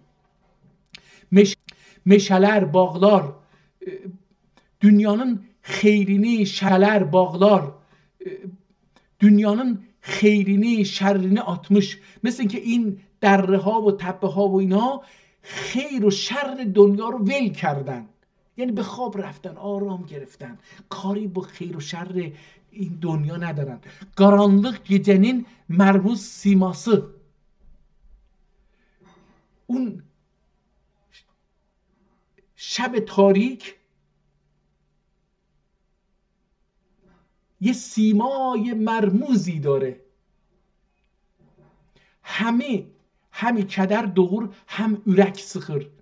اون همه چیز برایشون مبهمه، گارا، اما تاریکه. فکر کنید اونجا یه گرگ هست، اونجا یه آدم، اونجا یه قاتل، اونجا یه شیر، اونجا یه پلنگ، اونجا یه مار، هرچی اینا اونجا تو تاریکی. شما این ابهام‌های تاریکی ببینید معنا چقدر زیباست. گارا ابهامların uçurum dünyası. uçurum یعنی پرتگاه. فکر بکنید که یه دنیایی از پرتگاه و ابهامات برای شما ساخته اون چیز، شب تاریکی که اولش گفت. kimsəni büdrədir، kimsəni yıxır. حالا من این بودرد رو نمیتونم براتون معنی بکنم. حالا اینجوری براتون بگم. دو نفر با هم کشتی گرفتن، یکی پاشو میذاره جلوی پا و یا رون طرف مقابل و این رو میزنه زمین. بودرماخ این میشه. بیشتر البته مثلا فکر بکنید که اینجوری بذاریم، مثلا یکی داره راه میره، شما نشستید، پاتون یواشی چی میارید جلو، اون هم نمیبینه، متوجه نیست، پاش میخوره به پای شما میفته. مثلا اینم هست. kimsəni yıxır، kimsə رو اونجوری بودردیر یعنی یا kimsə رو واقعا چیز میکنه، یعنی مثل کشتی میگیره میزنه میکوبه زمین. خب این دوتا متفاوته. یکی اون طرف متوجه نیست، یکی ولی متوجه، ولی زور شما میرسه بهش. در اونجا زورتون نرسید، اونجا از ناآگاهی اون، از جهل اون استفاده کردید، اون خورد زمین. ولی در اینجا شما اون رو کشتی مثلا میگیرید میزنید زمین. خب نگاه همه اینها تو اونه. حالا اینجا این به نظرم این شعر خیلی، شعر جناب مرحوم گاراچورلو خیلی مدرن، جدیده، من میفهمم، تک تک کلمات برام آشناست. حالا بریم کتابی که این آقای چیز نوشته، شاه مرسی نوشته، ببینیم اون چی کار کرده. اون البته اون داستان رو نخوندیم. این داستانی که گاراچورلو گفته بود داستان مربوط به دوخا گوجا اوغلو، دلی دمرول. دلی دمرول، داستان دلی دمرول. باید بریم دلی دمرول رو پیدا بکنیم. حالا من نمیدونم میتونم اینجا دلی دمرول رو بذارید ببینم میتونم. دلی دمرول، نه این به فارسی نوشتم، اجازه بدید اینو به عربی تبدیلش بکنم. دلی دمرول. اگر اونو پیدا بکنه بیاره، نیاورد، احتمالا اون دوستمون متفاوت، یعنی جناب شاه مرسی احتمالا متفاوت نوشته باشه. نگاه کنید حالا رسول علیه السلام زمانه یقین میتونه یاقن، یخین، الان میگیم یخین، اینجا یقین میتونه به عربی باشه، ولی عربی چون من میگم این آدم استفاده نکرده، یاقن یعنی یاخن، نزدیک. حضرت رسول سلام الله علیه السلام zamanine یقین بیات boyundan، بیات دیروز پریروز در موردش صحبت کردیم، به مفهومش رو در یه جای دیگه، به معنی کهنه و قدیمی، بزرگ هم هست. بیات boyundan گورگوت، از بوی یعنی طایفه بگیم، از ترکا طایفه، ترکا چند طایفه‌ن، یه طایفهش اسمشون شناخته میشه به چی؟ بیات. این بیات boyundan گورگود atadır der diğerler bir گپتی. çok güzel دارم میفهمم، خوشم میاد. میگه که او از اون طایفه یه فردی که خونده میشد گورگود آتا بهش میگفتن، دیرلر یعنی خونده میشد، مینامیدند. bir گپتو، bir مرد جنگجو. گپتو یعنی جدا شد، یعنی زاده شد، به وجود اومد. اوغوزک اول کشی، این میتونه نون باشه، اوغوزون اول کشی تمام bilgisiydi. میگه او کشی، اول میشه او کشی اوغوزون تمام bilicisiydi، یعنی bilici، این خیلی جالبه، بیل بدون، bilmek دانستن، bilici داننده، bilicisi ایده یعنی او دانای همه چیز اون قوم بود، اوغوز بود، دانای در تمامی رشته ها و زمینه ها دانا بود. نه درسه اولرده، هر چی میگفت از دهنش در میاد اون واقع میشد، یعنی حتما به وقوع میپیوست. یعنی اونقدر این آدم واقع بین بود که اگر میگفت فلان اتفاق میفته اون اتفاق میافتاد. نه اینکه جادو میکرد، اینجا جادو نیست. نه درسه ölerdi، هر چی میگفت اون به واقعیت میپیوست. غیبdan dörlü خبر söylerdi، از غیب یعنی بدون اینکه ببینه و فلان، dörlü خبر söylerdi یعنی قیمتلی. در احتمالا این باشه، ولی به نظر من میاد که doğru خبر söylerdi یعنی خبرهای درستی رو میگفت. حالا اینجا دورلو هم گفتم، بعد دیدن دوستان دیگه هم میگن که زبان ترکی، من خودم اینو معتقدم، هنوز بعضی از من خودم اینو معتقدم، هنوز بعضی از دوستان ممکنه معتقد بشن، من فکر می‌کنم که ترک‌ها زبان فارسی رو در هندوستان ساختن برای اینکه بتونن با هندی‌ها ارتباط برقرار بکنن. ترکیبی از ترکی و عربی رو با یه شکل شمایل جدی مثل زبان زرگری که در بعضی جاهای استفاده میکنن ساختن برای اینکه بتونن اونجا کارشون رو انجام بدن در هندوستان. حالا بسیاری از کلماتی که در فارسی وجود داره ریشهشون ترکیه. ما به فارسی از نظر ریشه شناسی نرفتیم، برای همین هم در دانشگاه‌های فارسی نمیان زبان رو ریشه شناسی بکنن که این کلمه از کجا اومده. تلاش میکنن بگن که نه این زبان از زبان ما رفته دوباره برگشته به زبان ما، اینجوری تلاش میکنن بگن. حالا حق تعالی، این عربیه تعالی، آنن köklüne یعنی göglüne. ما الان در زبان آذربایجان میگیم göglüne. این گ دوم رو هم نرمش کردیم، همون کاری که تو ترکیه کردن که گ نرم و یمشاق هستش، این ما این کاری میگیم göglüne. اما در اصلش یه göglüne، یعنی اصل ترکی قدیمیش göglüne میشه. ولی حالا این ترکمنی نوشته، احتمال میدم köklüne یعنی به دلش، kökül میشه دل، اما gögül دل به معنی چیز نیست، دل به معنی گوشت و جگر و اینا نیست. دل به معنی یه جاییه که اونجا احساس و الهام رخ میده. الهام ederdi. Ora ilham olardı. پس حق تعالی onun gönlüne ilham ederdi. یعنی اون خودش شبیه پیغمبر بود. میتونم بگم دیروز در رابطه با علم لدنی براتون توضیح دکه. حالا دیگه اینجا رو خیلی متوجه نشدم. گفتم که این زبان برای من یه مقدار سخته، نمیدونم که زبان اصلیه یا زبان ترکمنه. اینجا رو متوجه نشدم. اجازه دیگه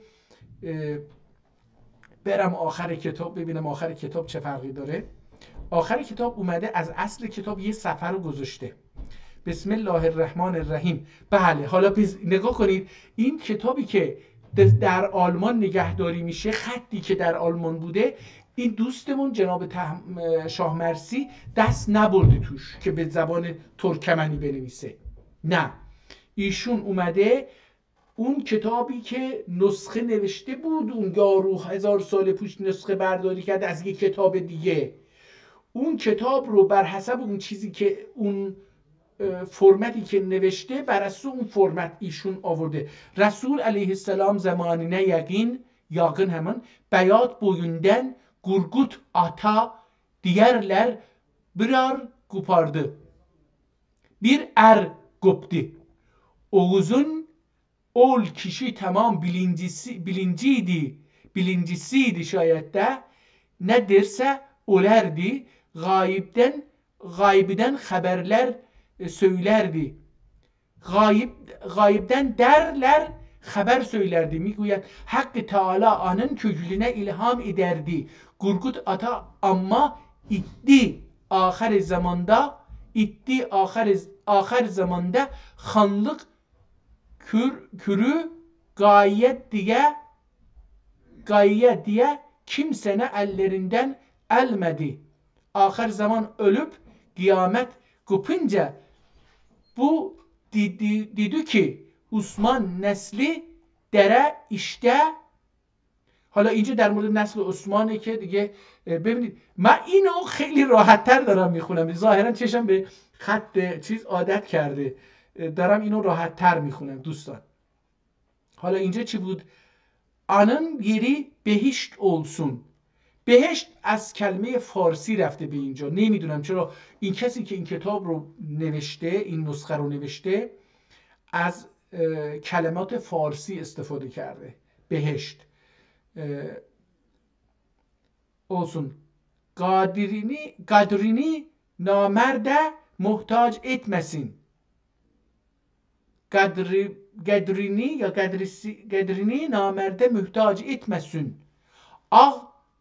El-Munkide amin میگن، amin diyenler dinler، یعنی چیزایی که آمین میگن دیدار görsün، یعنی به رسول خدا ملحق بشن و اونو ببینن در روز. یغشترسون درندرسون، یغشترسون جمع بکنن و یغشترسون جمع بکنن و درندرسون. نمیدونم اینجا چی میگه. گناهزی محمد مصطفی بغشلسون، گناهنیزی محمد مصطفی، به خاطر محمد مصطفی گناهاتونتون رو بغشلسون، ببخشن. خالمهی تمت، اینجا دیگه خالمهی نمیدونم چیه. خب دوستان اینجاشو البته اینجا هستش دیگه، همین خانم هی اینجا رفت به اردو.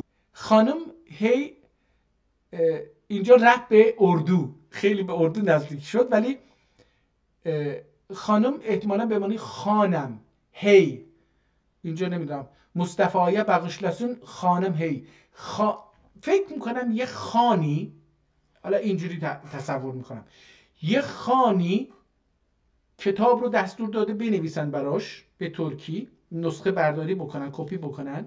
این کارو کرده بوده. اونجا گفته خانم هی، یعنی خداوند گناهانت رو به خاطر حضرت محمد مصطفی ببخشد. اینجوری فکر کردم من. حالا به هر حال اینم از این. اجازه بدید که این کتاب دوستان مهمترین کتاب ترکی هستش.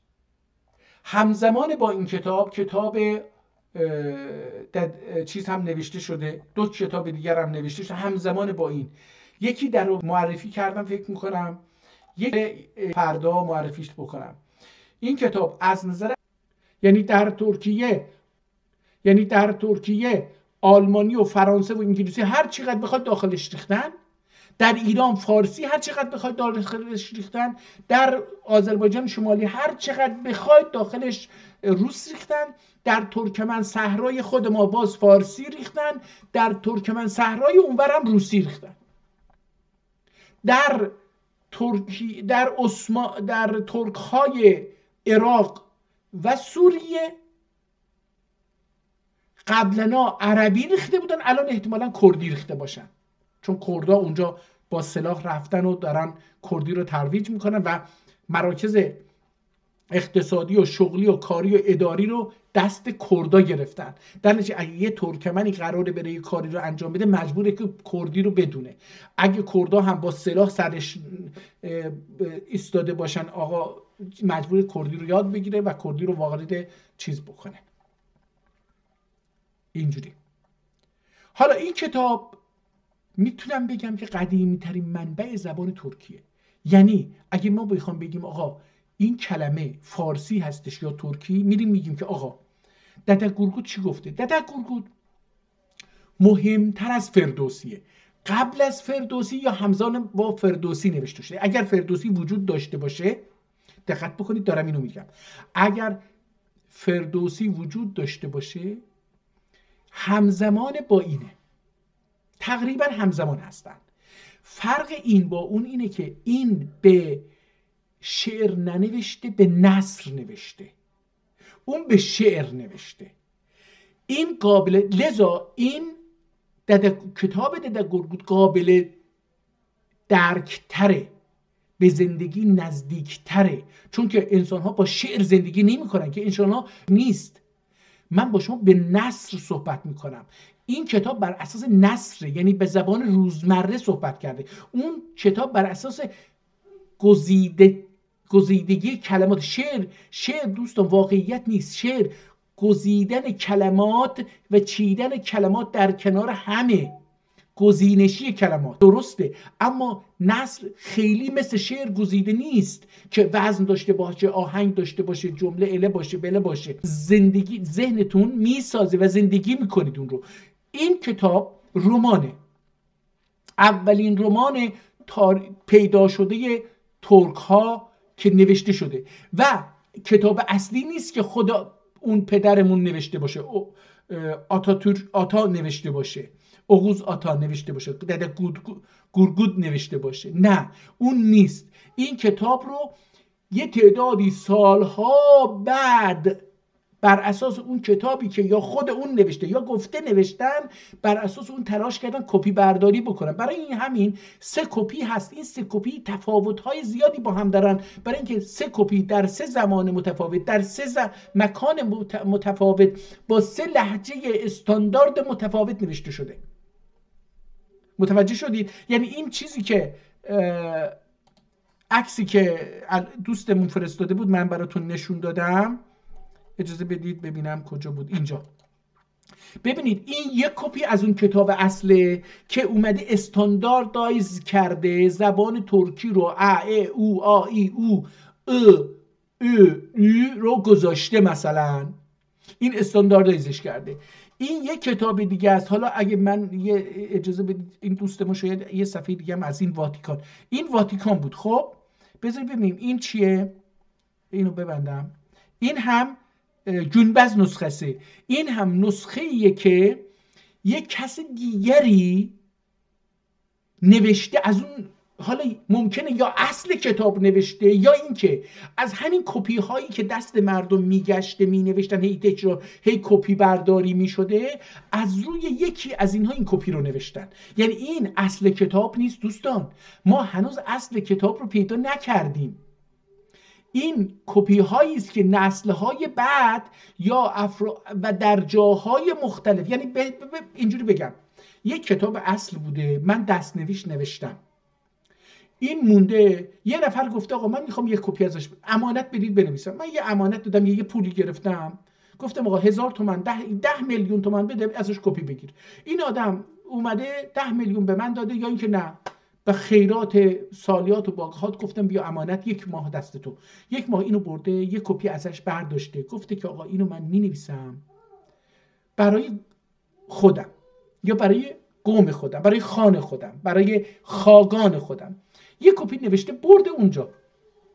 از اون کپی دوباره 10 کپی دیگران نوشتن، خانهای مختلف، خاگانهای مختلف، شاهان مختلف، سلطانهای مختلف، زنانشون، حرمسراشون گفتن آقا یک کپی هم برای ما بگیرید، به ما آموزش بدید.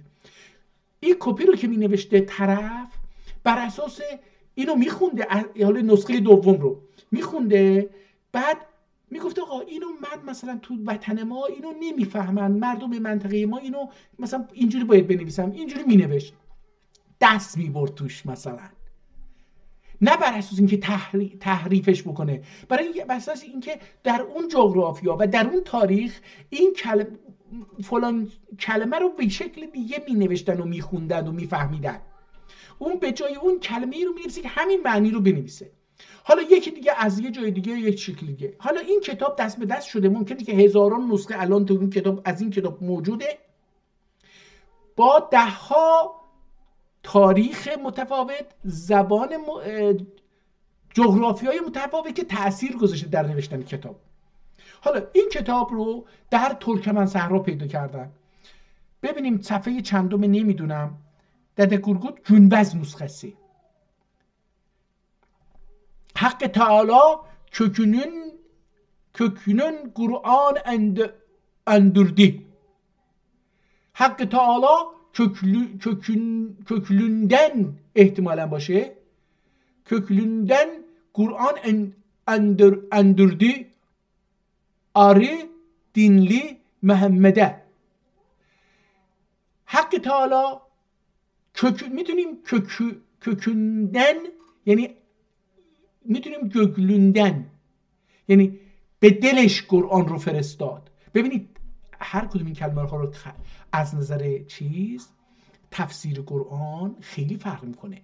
بگیم که ببینید اینجا حالا بحث هایی میریم، تفسیرهایی که در قرآن هستش. امروزه این سروش این حرف رو میزنه.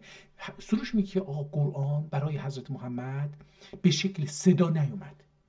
تو نخوابیده بود جبرئیل بیاد براش بگه که محمد بیدار شو، اوکی بگو بسم الله الرحمن الرحیم. محمد هم بگه بسم الله الرحمن الرحیم. بگو اقرأ به اسم ربک العظیم، بخون به اسم خب اینجوری نبود. میگه که آقا الان سروش و اینا دارن بحث میکنن که قرآن برای محمد یا تو خواب دیده یا این که نگاه کنید خیلی حرف خیلی عجیبه، یا تو خواب دیده یا این که به دلش افتاده که اینو خدا به من گفت، الان که اینی که حس کردم اینو باید بگم، این فکری که الان به ذهن من اومد اینو خدا برام فرستاده.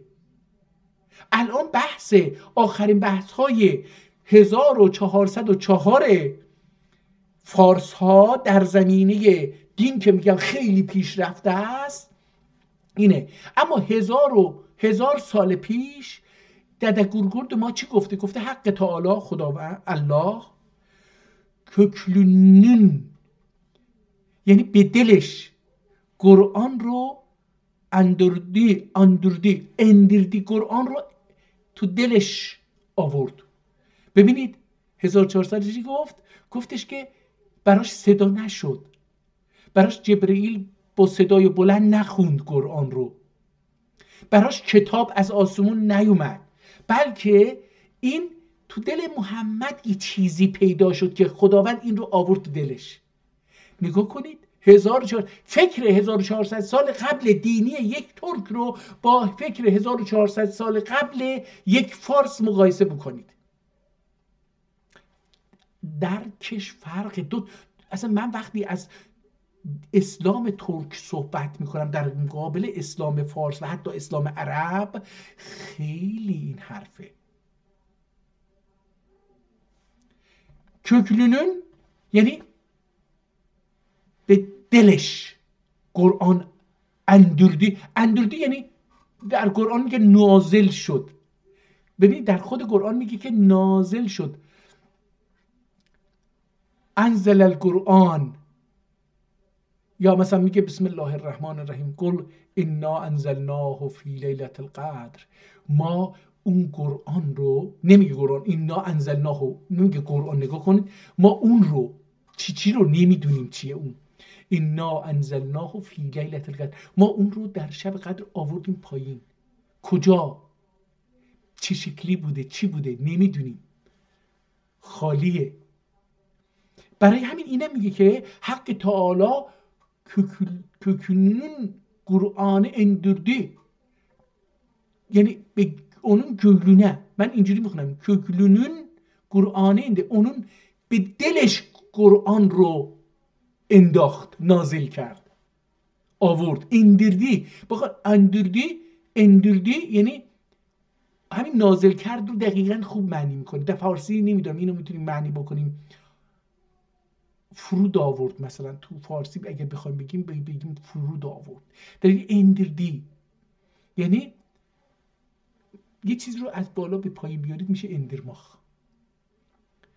و اندردی مثلا بعضی از دوستان ما اینو بلد نیستن، هنوز امروز هم تو زبان ترکیه آذربایجان میگیم اندردی. آرı اینجا نگاه، آری نیست دوستان، آری نیست. آری حالا فارسی از همینجا رفته، یعنی حالا آری یعنی چی؟ آری یعنی خالص. آرı اونم زنبوره، صداش یه مقدار فرق داره ولی به معنی زنبور، اونم خالصه. آرı اونم خالصه.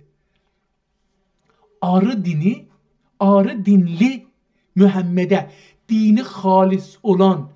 آرı یعنی ببین ما چی کار میکنیم؟ مثلا وقتی که فصل چیدن گندم میرسه ما این رو تو خرمن میکوبیم، این رو arırıq، buğdanı samandan arırıq، یعنی گندم رو از گاه جدا میکنیم.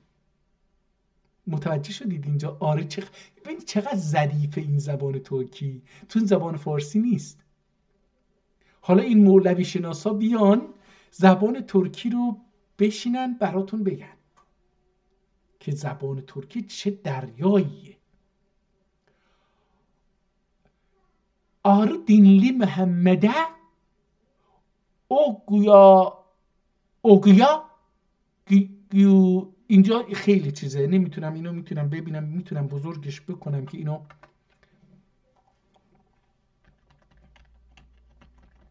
متاسفانه اجازه نمیده من برم بالا اونو بخونم.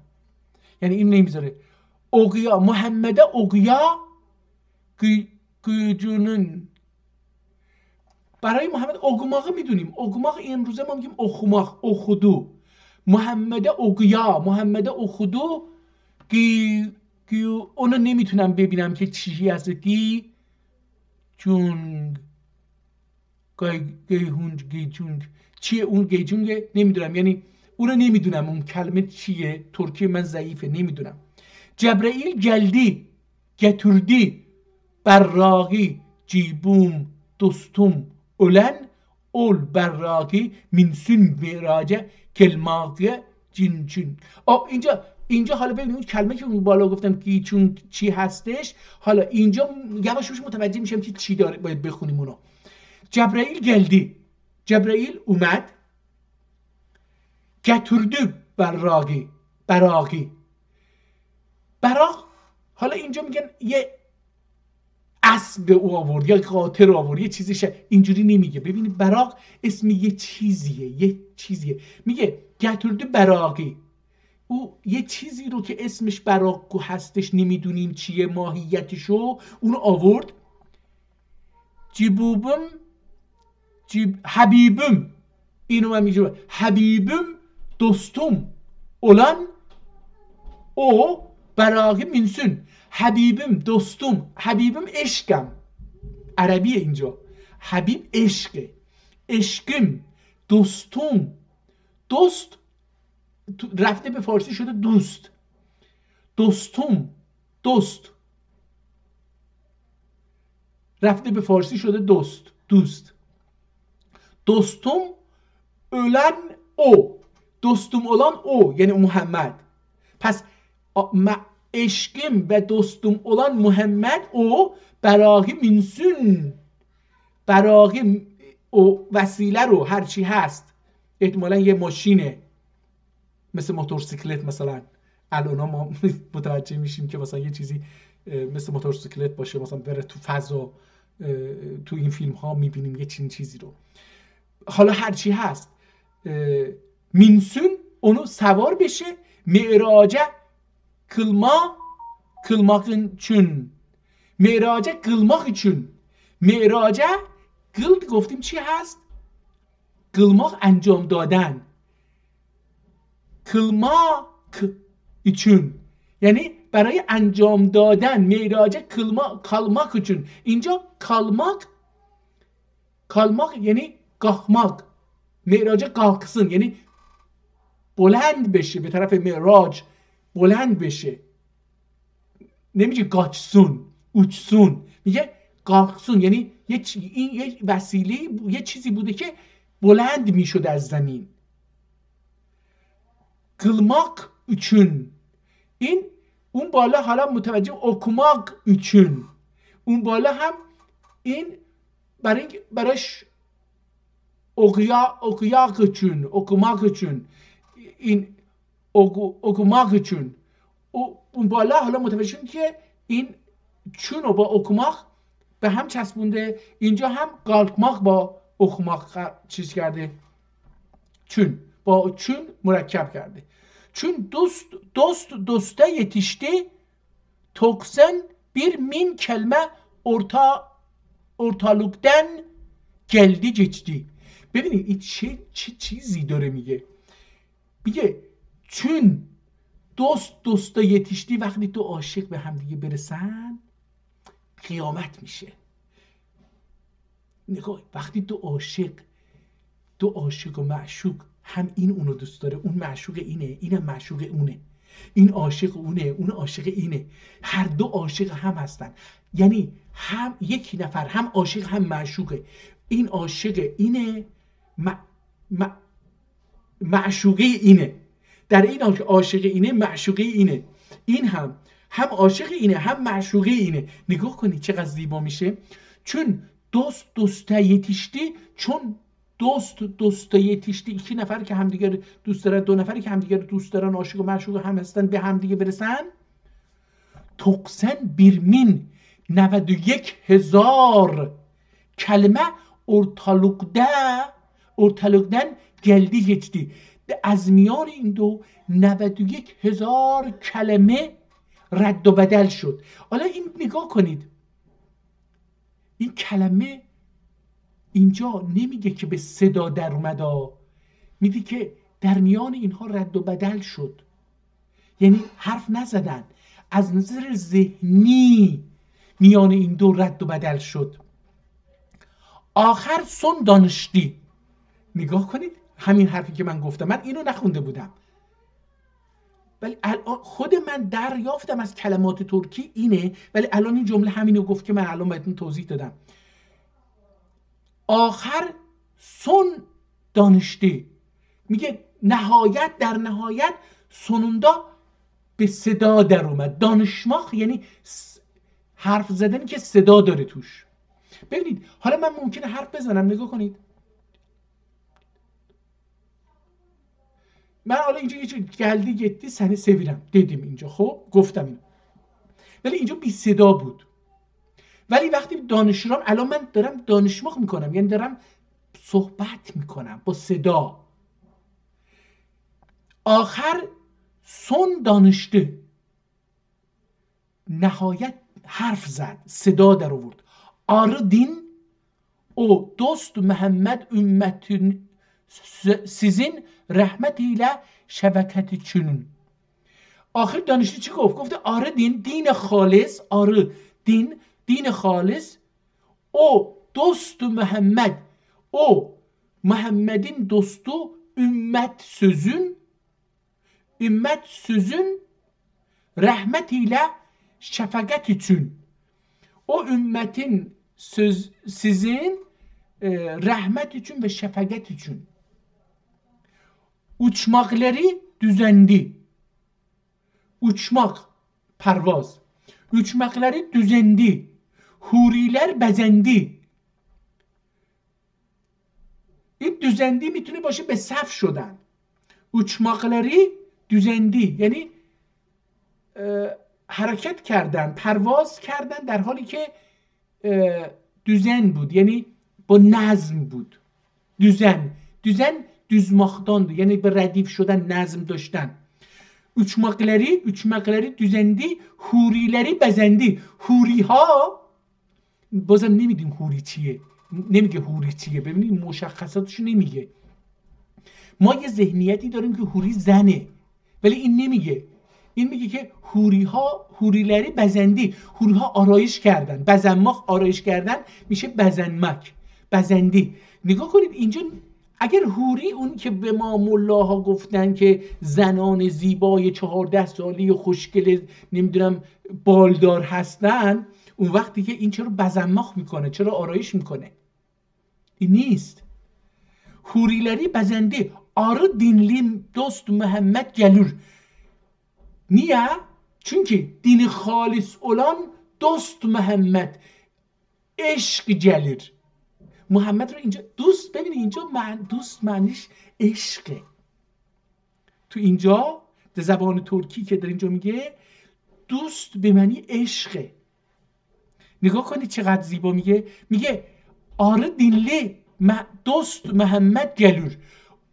اون محمدی که دوست عشق و دینش خالصه داری میاد. بالا همون گفته بود که گلور uçmağının kapısını açmak için. چرا میاد؟ uçmağının kapısını açmak için. میخواد بیاد دروازه های پرواز روح و اندیشه و عقلش رو باز بکنه. خیلی زیبا. اینو من تو فارسی هیچ وقت این لذت رو نبرده بودم. uçmağının kapısını، پرواز خودشو ها، خودش برای اینکه بتونه پرواز بکنه درهای اونو، یعنی درهای عقل و اندیشهشو میخواد باز بکنه که پرواز بکنه. برای اینکه بتونه uçmak için برای اینکه پرواز بکنه از درون خودش، از خودش پرواز بکنه میاد. uçmağının kapısını açmak için، برای اینکه خودش بتونه پرواز بکنه درها رو باز بکنه که خودش بتونه پرواز بکنه. علی میندی، daldı، گورشانdı. این علی آیا اون علیه که حضرت علی هست یا اینجا علی به معنی همون علی عالی بزرگ؟ علی میندی اینجا آیا این علی، گفتم اینو دیگه تکرار نکنم، علی میندی، علی سوار شد، daldı، dalmak مثل شیزه زدنه، daldı، شیزه زد تو دل اون، رفت تو دل اون، daldı. انگار مثلا یه لشکر به شما هجوم میاره، شما به تنهایی خودتو میذارید دل لشکر، دل دشمن. dalmak یعنی این، یعنی بدون ترس و باک، بدون هیچ نگرانی خودتو میزنی به داخل، به درون یه چیزی، به دل یه چیزی. مثل چی؟ مثل اینایی که میرن خودشونو منفجر میکنن که مثلا دشمن رو بکشن. اون dalmakه، dalmak اونه. dalgıç اون کسی که میره داخل آب، dalgıç کسی که الان میره داخل آب، غواص میگن عربیش غواصه. حالا ببین برای فارسی مثلا نداره، فکر کنم نداره. daldı، گورشانdı. گورشانmak مثل زره پوشیدن. من اینا رو نمیدونم. گورشانdı یعنی پوشید، نمیدونم داخلش پریده داخلش و اونو پوشیده. مثل نگاه کنید مثلا انگار که مثلا یه وسیله هست، من میپرم توش و اونو میبندم دور خودم. گورشانده خیلی تفسیر متفاوتی از اون چیزی که ملاها از چیز دارن میدن، از اینکه حضرت محمد چجوری رفت آسمان و حضرت خدا رو دید، حضرت الله رو دید و از اونجا رفت جاهای دیگر رو دید، چجوری صحبت کرد و اینا. اونجا میگن برنجم خورده و اینا.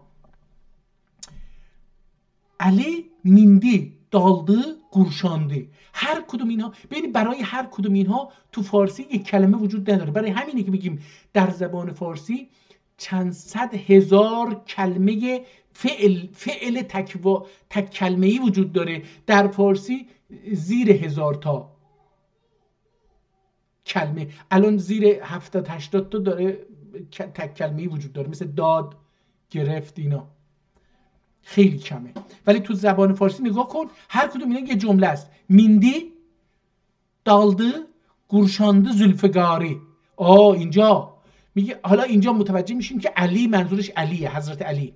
علی میندی، daldı، گورشانdı، زلفگاری. این زلفگار رو مثل سلاح گفتیم که میپوشن دیگه، پوشید.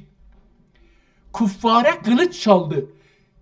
کفار یعنی کافر، یعنی چی؟ یعنی کسی که قبول نداره شما رو، نه اینکه بیدینه.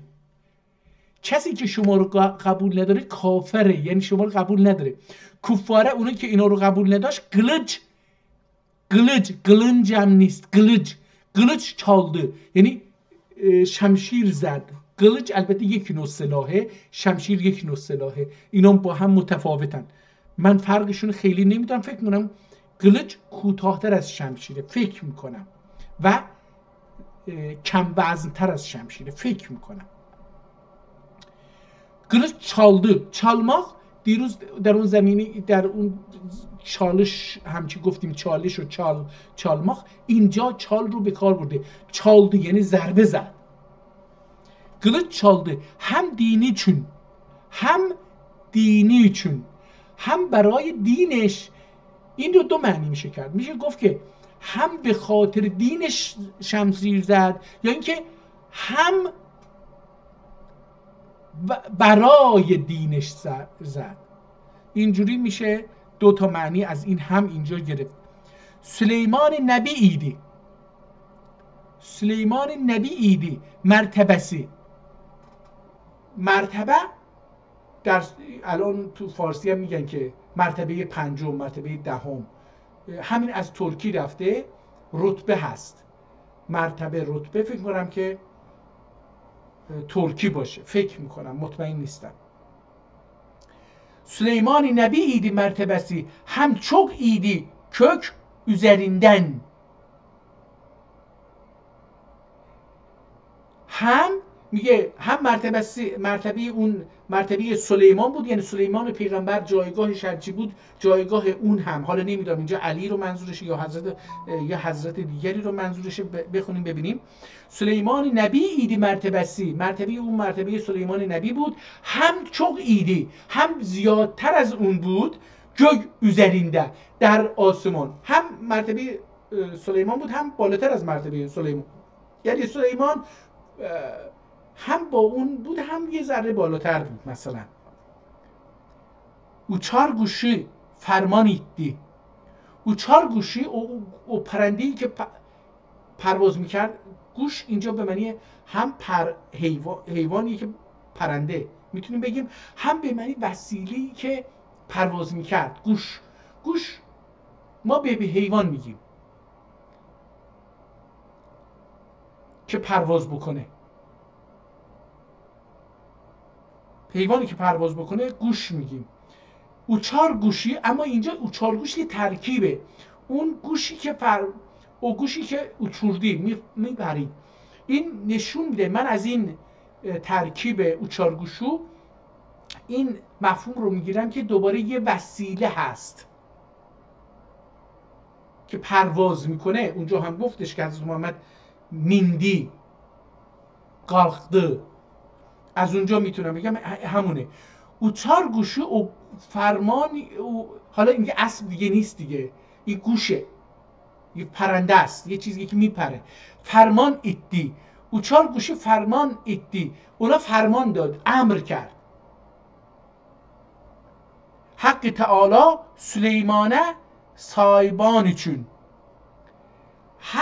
حق تعالی به اون گوش، اوچار گوش فرمان داد که برای اینکه سایبان سایه سالسın. نگاه کنید، سالما و سایه، سالما و سایه احتمالا هم ریشه هستن، ترکی هستن. سایه احتمالا ترکیه. سایه سالسın سلیمان، برای اینکه سایه بذاره روی حضرت سلیمان، گفت پرواز بکنه. خب دوستان خیلی طولانی شد، من باید برم افطار بکنم. با اجازهتون اینجا این کتاب رو تموم بکنیم. خیلی زیباست، کاش میتونستم البته چیزی ببینید اینم هست. دوسردون هم این چی بود؟ این گنبز نسخه‌ای بود. بالایی هم این دوستان واتیکان بود. این گنبز ترکمن صحرا بود نسخه. این هم نسخه دوسردن که آقای چیز هم نوشته بود اونه. بسم الله الرحمن الرحیم. رسول علیه السلام zamanına yegin bayat boyundan Gurgut ata derler bir gopdi. Oğuz'un ol kişi tamam bilicisiydi. Ne derse ölerdi. Gaybden derler haber söylerdi. Hakkı Teala alın küklüne ilham ederdi. Gurgut ata idi itti. Ahir zamanda xanlık kürugaya dege kimsene ellerinden elmiye. آخر زمان ölüp قیامت kopunca. اینو اونجا هم خوندیم دوستان. هر سه نسخه رو بهش نظر انداختیم. این چی هست؟ دوباره اینو دیدیم. ازش دو نسخه آورده. نه همونه آورد. Dede Gurgut kitabının onlar yazar. حالا اینجا گرچورلو هم اینجا هستش. این نسخه های دوسردورف رو من باید دانلود بکنم. اینو باید دانلود بکنم چون من الان چیزی که دانلود کردم شاه مرسیه و گرچورلو هستش. اجازه بدید اینو دانلود بکنم ببینم اگه نسخه گنبز رو هم دانلود بکنم. اینا مهمه نگه بدارم. واتیکان رو هم دانلود بکنم. اینها رو دانلود بکنم برای اینکه من چیزی که داشتم دستنویس نبود، چاپی بود. هم شاه مرسی که درست چاپیه ولی دست نبرده توش. اما چیزی که من از مرحوم شهید گاراچورلو دیدم اون به شعر در آورده. خب من اونها خودش حالا دانلود میشه و من بعداً بازشون میکنم. این دیگه وندیز این تو ترکی متاسفانه فارسا که اینو غلط خوندن، ما ترک هم غلط خوندیم. این آلمانی وی انگلیسی ف خونده میشه دوستان. فوندیز آلمانی diplomat ve Türkşünas Fondiz ilk defa 200 bundan qabaq Dede Qorqud kitabın Təpəgöz boyunu dünyaya tanıttırdı. Almancaya çevirip kitabını yayınladı. میگه که این آدمی که اینجا میبینید یه مرد آلمانی هست، این در 200 سال قبل رفت و این کتاب یه بخش، یه فصل از کتاب دده گورگوت رو پیدا کرد، یه فصلش رو به آلمانی ترجمه کرد که تپگöz که داستانش بود اون رو به آلمانی ترجمه کرد و چاپ کرد و منتشر کرد و به دنیا شناخت. امیدوارم که ملت ترک دوباره قدرت رو به دست بگیرن و تحت هیچ قدرتی نمونن.